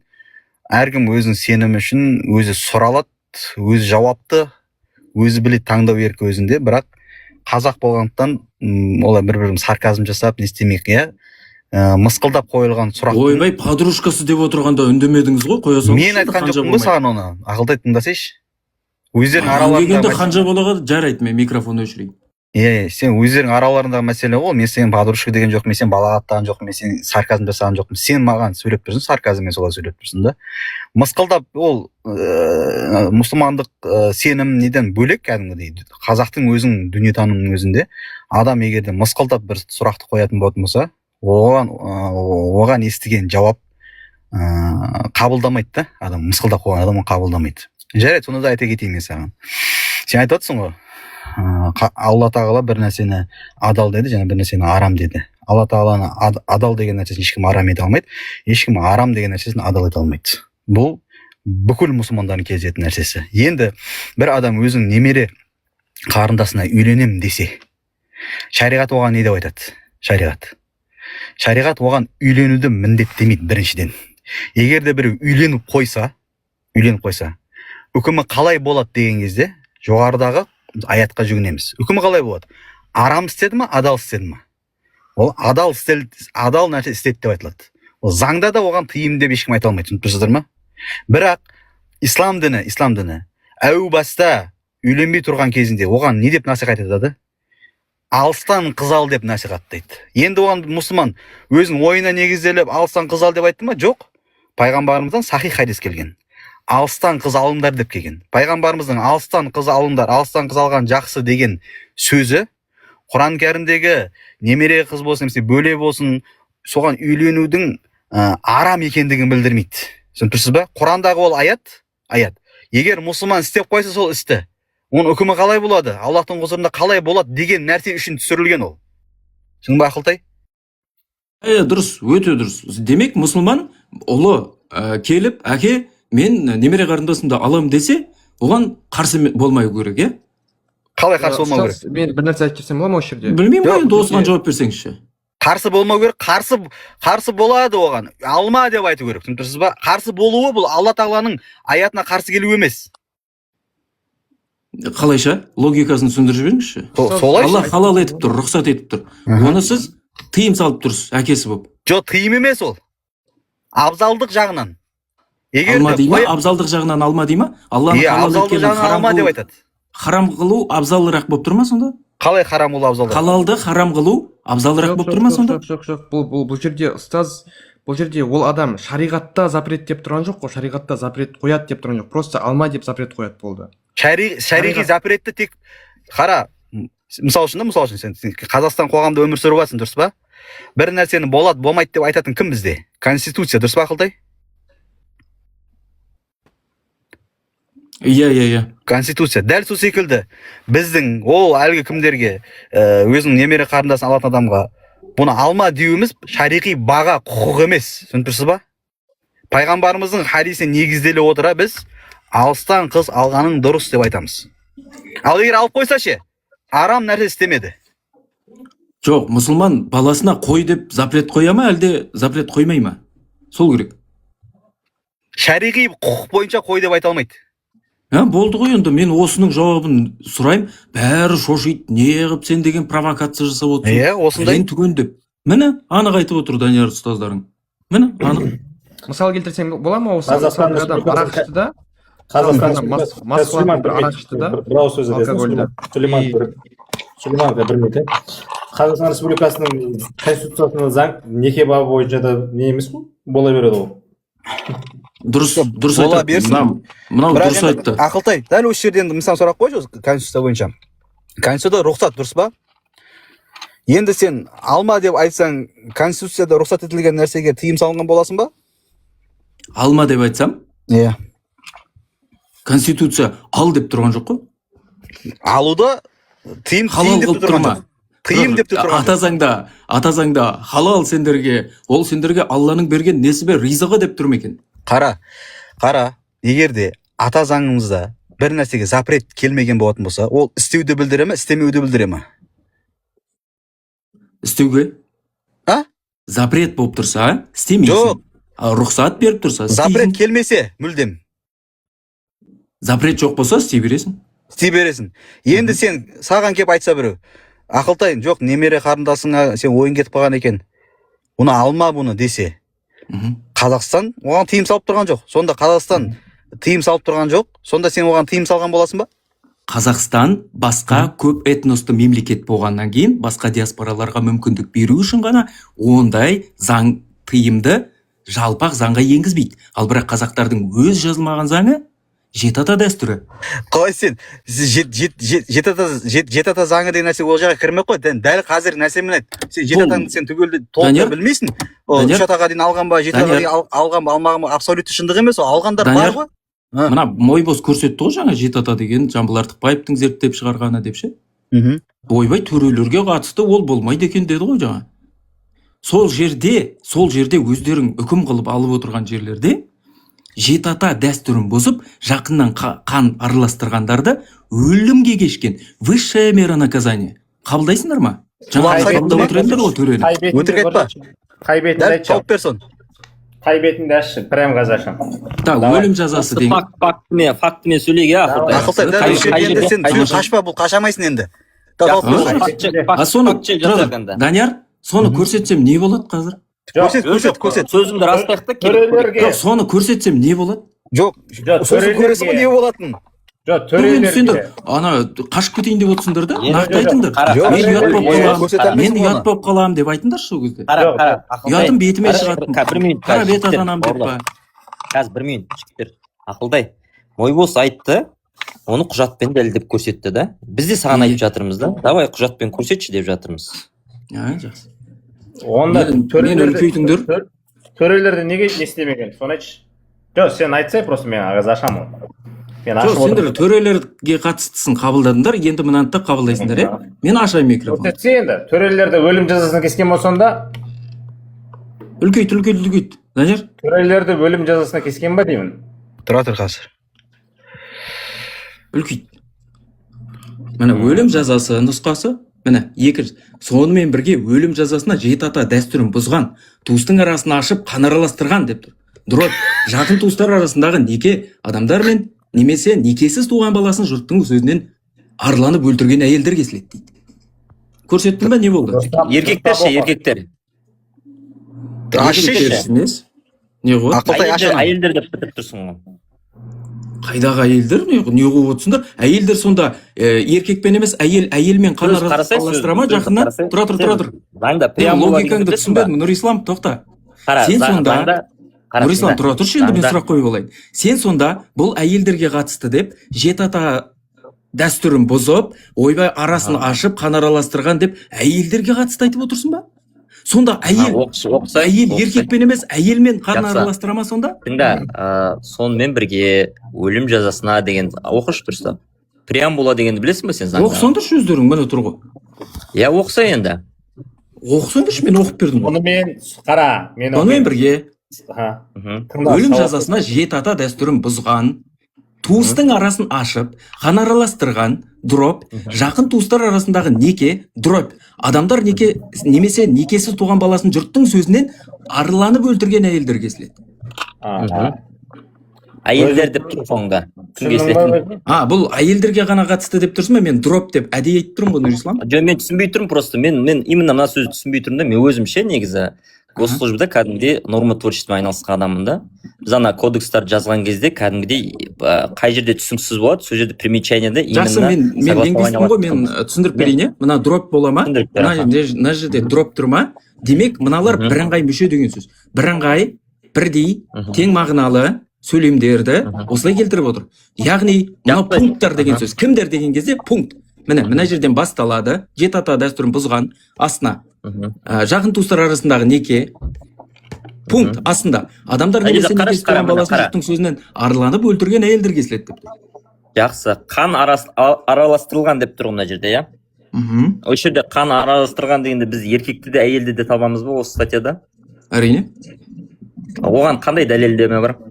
Жеті ата дәстүрі туралы не екенін біліп алшы, Google-да. Жоқ, мына статьяның баптың орындалу функциясы болады да. Мен саған просто реально түсіндіріп жатырмын заңмен ше. Мына жерде мысалға осындай непонятный түсінік болса, уже конституционный кеңес бар емес па? Сол осы жерде түсініктеме береді, ашықтап береді. қалай орындалатын, қалай жүзеге асатын іс жүзінде ше. Мына жерде непонятный, түсініксіз. Руслан, мынау конституция емес, мынау жеті жарғы, мынау білесің. Жоқ, мен саған вообще как норма творчествоны айтып жатырмын мен саған. Норма творчества деген білесің ғой, иә? Мұны үтіктеу керек дейсің ғой жалпы. Жоқ, өтіктеу керек емес. Мына нәрселер түсініксіздік. Нұрислам, тұра тұршы, Ақылтай. Көрсеттіңдер, көрсеттім. Неге? Жарайды, қара, Ақылтай. Дәл осы пункт, осы үкім бүкіл қазаққа бірдей таразы болған ба? Әрине. Соны дәлелде енді. Бүкіл қазақ осымен жүргендігін дәлелде. Міне тұр ғой, жарғы тұр ғой. Да, төрелерде исключение тұр ғой, Ақылтай. Олай айтпасаң. Исключениені оқып тұрмыз. Қай беттесің? Енді бүкіл қазақтың ішінде төрелер жүр ғой, Ақылтай. Қай беті? Төре қазақ емес пе сонда, Ақылтай? Ашып берші. Мой бос, ашып берші. Қай бетінде? Қазір ашып берсін. Іздемей ақ қой сен, қазір саған жеңілдетіп ашып бере сату үшін. Жоқ, ашып бергенде сендер не ашып отырғандарың түсініксіз да? Сонда біз сенікіне сенеміз, сен бізге сенбейсің бе сонда? Қалай ол? Сендер қарай салыңдар, мен үстін көрсете аламын, астын көрсете аламын. Екеуің вообще біріншіден бір кітапты ашып отырсыңдар ма? Сен ашып көрсетші анау. Мен жеті жарғыны көрсетіп отырмын. Көрсетші кітабыңды. Мен бана көрсеттім ғой бірінші кітапты көрсеттім ғой. Көрсетші сен де. Көрсетпеді. Мен мұқабасын көрсетші кітаптың. Бірдей ғой, бірдей осындай емес пе? Жеті жарғы мемлекет және ескерткіш. Нешінші бетінде осының? Жаңағы ма 171-де. Жоқ, мой бос нешінші бетінде жаңа төрелерге қатысты. Қай бетін айтшы, көрсетші төрелерге. Қазір, бір минут. Осы мына жерде тағы да бір пунктін көрсете салайыншы. Құдайға тіл тигізген адам, егер тіл тигізгенін 7 адам дәлелдеп куәлік берсе, өлім жазасына кеседі. Өлім жазасын шариғат талабына сәйкес таспен ағытып өлтіреді. Онда сендер бірінші кетейін деп тұрсыңдар ғой. Сендер бірінші кетейін деп тұрсыңдар ғой онда. Құдай қазір ұрыс басталып кетеді. Жаңа статьяны ашайықшы. Жоқ, рас қой, бірінші сендер кетесіңдер ғой. Біреудің құдайын сендер лағнет айтып, пәлен түген қылып Жоқ. Неге ұрыса бересің, Ақылтай? Иисус құдай емес, Иисус неге сүйіп шыққан? Әдеппен тәртіппен отырайық, жігіттер, әдеппен тәртіппен отырайық. Жаңағын ашып берейік саған. Төрелерге қатысты ашып берші, мой бос. Қазір ашып беремін. Бұл жерде именно құдайға, именно ислам дініндегі жалпы айтқан кезде шариғат бойынша өлім жазасы кесіледі. Түсіндің ба? Қой, мынау шариғат емес қой, жеті жарғы шариғат емес қой, құрсын. Шариғат үкімі бойынша таспен атып өлтіріледі деп тұр ана жерде, дұрыс ау. Солай ма? Шариғат бойынша неге келінін алған қодарды өлтірді онда? Неге пайғамбар келінін алады, ол нормальный саналады, үлгі қыласың? Ол неке қайдағы шариғат, не айтып отырсыңдар? Пайғамбар бұл жерде неке жоқ. Қодардың мәселесі басқа вообще. Қодар вообще некесіз үйленген ғой ол. Иә, вообще басқа тақырыпқа кетіп баратсың. Некесіз үйленген деп Құдай рұқсат етті деп келінін ала беру нормально ғой, иә? Нормальный емес, ешкім саған нормальный деп отқан жоқ бұл жерде. Сонда пайғамбардікі не нормальный ма не? Не айтып отырсың, Нұрислам? Пайғамбар келін алды ма не? Пайғамбар келін алды ма не? Пайғамбардікі ненормальный деп отырсың. Жоқ, тұрасың, Ақылтай, пайғамбар өз келінін алды ма, өз келінін? Иә, келінін алды ғой. Кім келіні? Білмеймін, өздерің шешесіңдер ғой. Ақылтай.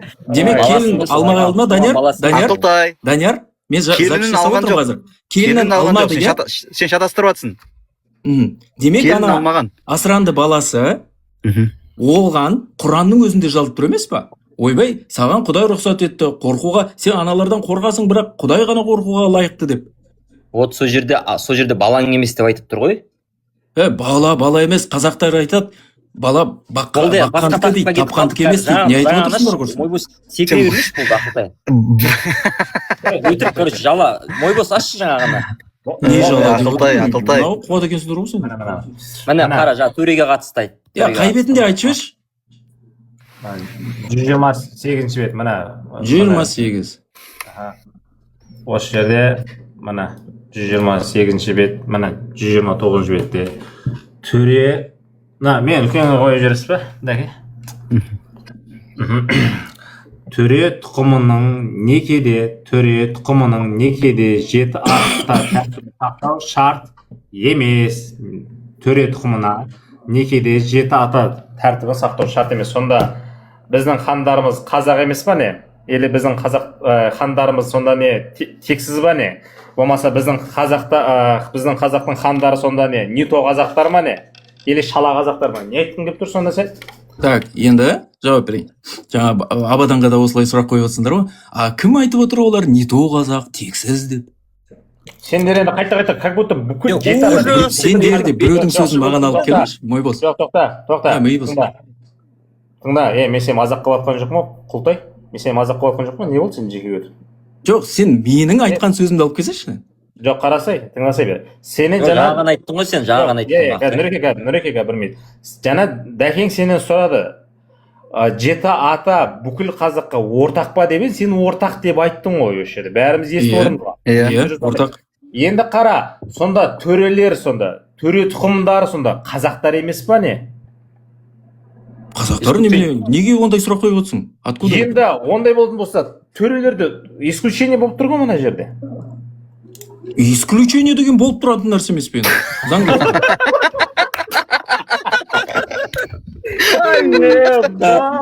Запись жаза отырсаң ше, Ақылтай хит болады да записьте. Ақылтай. Енді сонда сендер двойной стандарт былай айтайын, төрелер өздеріне сондай ереже жазып алса, биліктегілер, сендер Шыңғысханның ұрпақтарысыңдар ма? Тоқта, Шыңғысханның ұрпағысыңдар ма? Жауап беріңдерші. Жақсы, осы тақырыпты ашайық енді. Шыңғысханның ұрпағысыңдар ғой, дұрыс па? Қазір 1 минут Құлтай, 1 минут тұра тұр. Құлтай бір. Кім айтты саған бұл жеті жарғыны төрелер жазды деп? Билікте болғандар төрелер емес пе? Жоқ, тоқта. Жоқ, қателесесің. Тоқта, хандық жүйе кімде болады? Хандық жүйе кімдерде болады, айта қойыңдар. Тоқта, сен именно осы жеті жарғыға жауап бер. Жеті жарғыны кімдер құрастырды? Билік. Кім? Нақты аты жөндері бар о кісілердің. Жәнібек хан тұсында. Жәнібек ханымызды сүйіп. Неге күліп отырсыңдар, мен сендерді түсінбедім что-то. Жәнібек хан не сәй? Жәнібек хан дейді. Жеті жарғыны. Қазақстан тарихы білмейсің де. Не қойып отырсыңдар? Тәуке ханның тұсында, мен Жәнібек дедім ба? Тәуке ханның тұсында. Комментарияны оқып жатыр. Аста жазғанды оқып жатыр. Ақылтай, жоқ, сендер қызықсыңдар да. Былай дейді да. Басқасы басқа деймін да. Былай да, получается, мен бірдеңеден қателесіп қалсам, ол ислам факт, ойбай, ақиқат деген сөз ба? Или сендердің мықтылықтарын көрсете ма? Ондай нәрсе айтып жатқан жоқ. Ол менің қателескенімді ғана көрсетті. Қатарласып сөйлеспеңдерші. Ақылтай, мен математикадан сөйлей алмаймын мен ше. Физикадан сөйлей алмаймын. Неге? Данияр, мен сөйлеп бітейін да. Мен Тәуке ханның тұсында дегенді Жәнібек деп айтып отыр екенмін да. Қателесіп қаппын. Бірақ мен алдында бір видео түсірдім да. Ана қаздарға қарап тұрып, аққу деп, немесе аққуға қарап тұрып, қаз десем, сонда қаз мені жегізіп тастады деген бола ма? Осы логикаға жауап беріңдер. Жеті жарғы қай кезде жүрсің ғой, мойында шеш. Жауап берсеңдерші енді. Ақылтай. Мен жауап берейінші. Мен, короче, келдім. Даниярға рұқсат па деп сұрақ қойдым. Ислам бойынша ол рұқсат етуі керек деді. Данияр, енді маған біздің ұрпақ не болатынын айтып берші.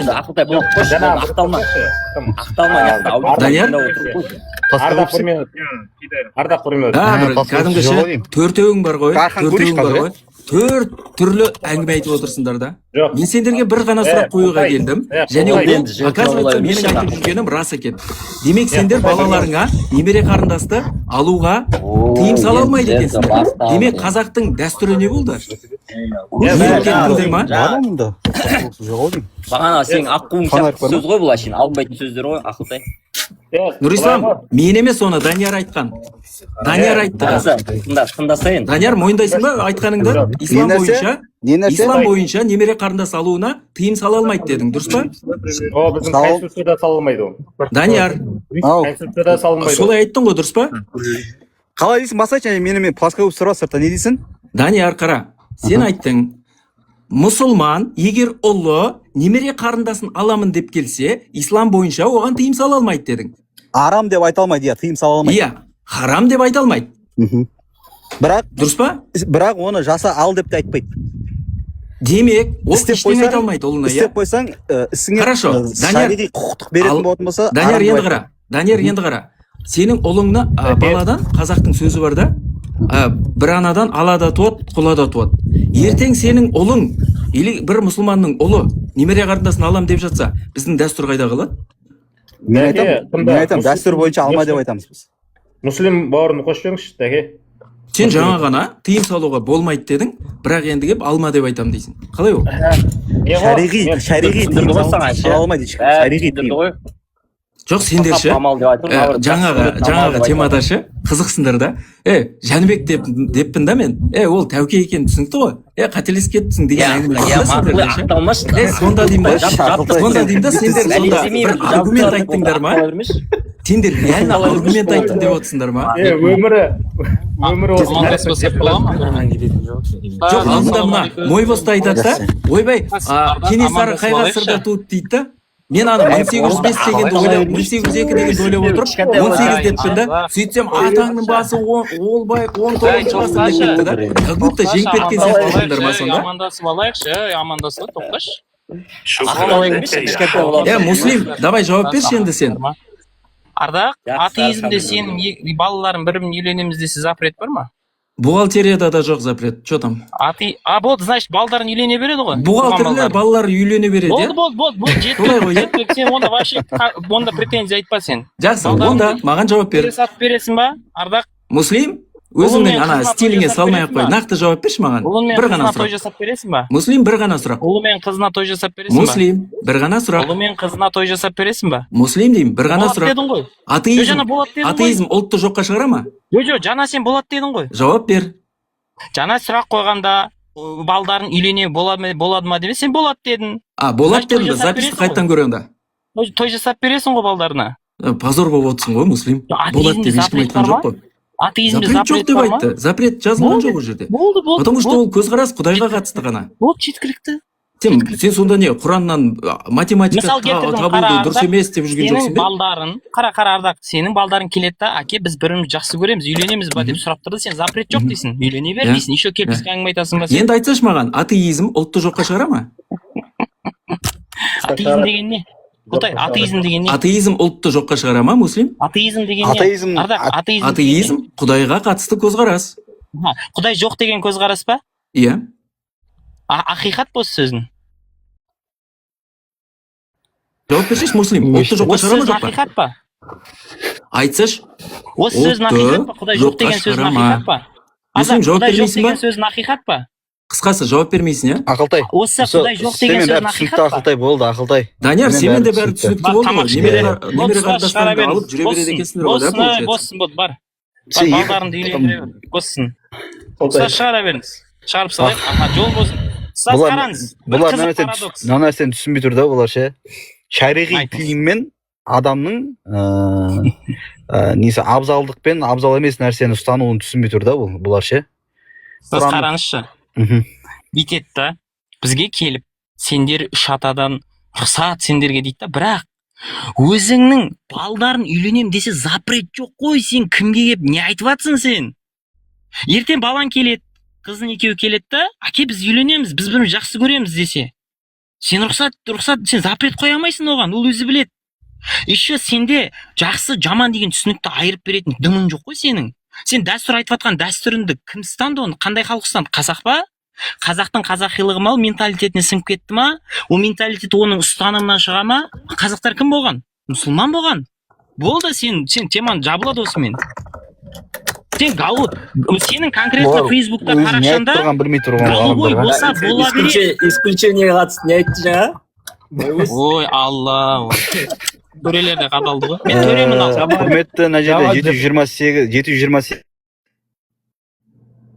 жеті жарғы Кенесарының тұсында жазылған. Жоқ, Тәуке хан. Жоқ, сол айтты ғой жаңа анау. Жәнібек ханның деді. Жәнібек ханның тұсында жазылған. Бұдан бұлай соны не істеп алыңдар болды. Закон подлости ғой, закон подлости, әке. Алдында да осындай тарихи бір мәліметпен Мойвосқа именно келіп қадалып кеткен. Дәке қойшы, бар ма телефонда? жаңағы жеп қалған жер ма? Жарайды қойшы, тағы жылайды қойшы, ладно. Көретін адам ше. Ел біледі ғой. Ал жігіттер, осымен тәмам эфир, машалла, мен біраз естіп қалдым, көңілім көтеріліп қалды.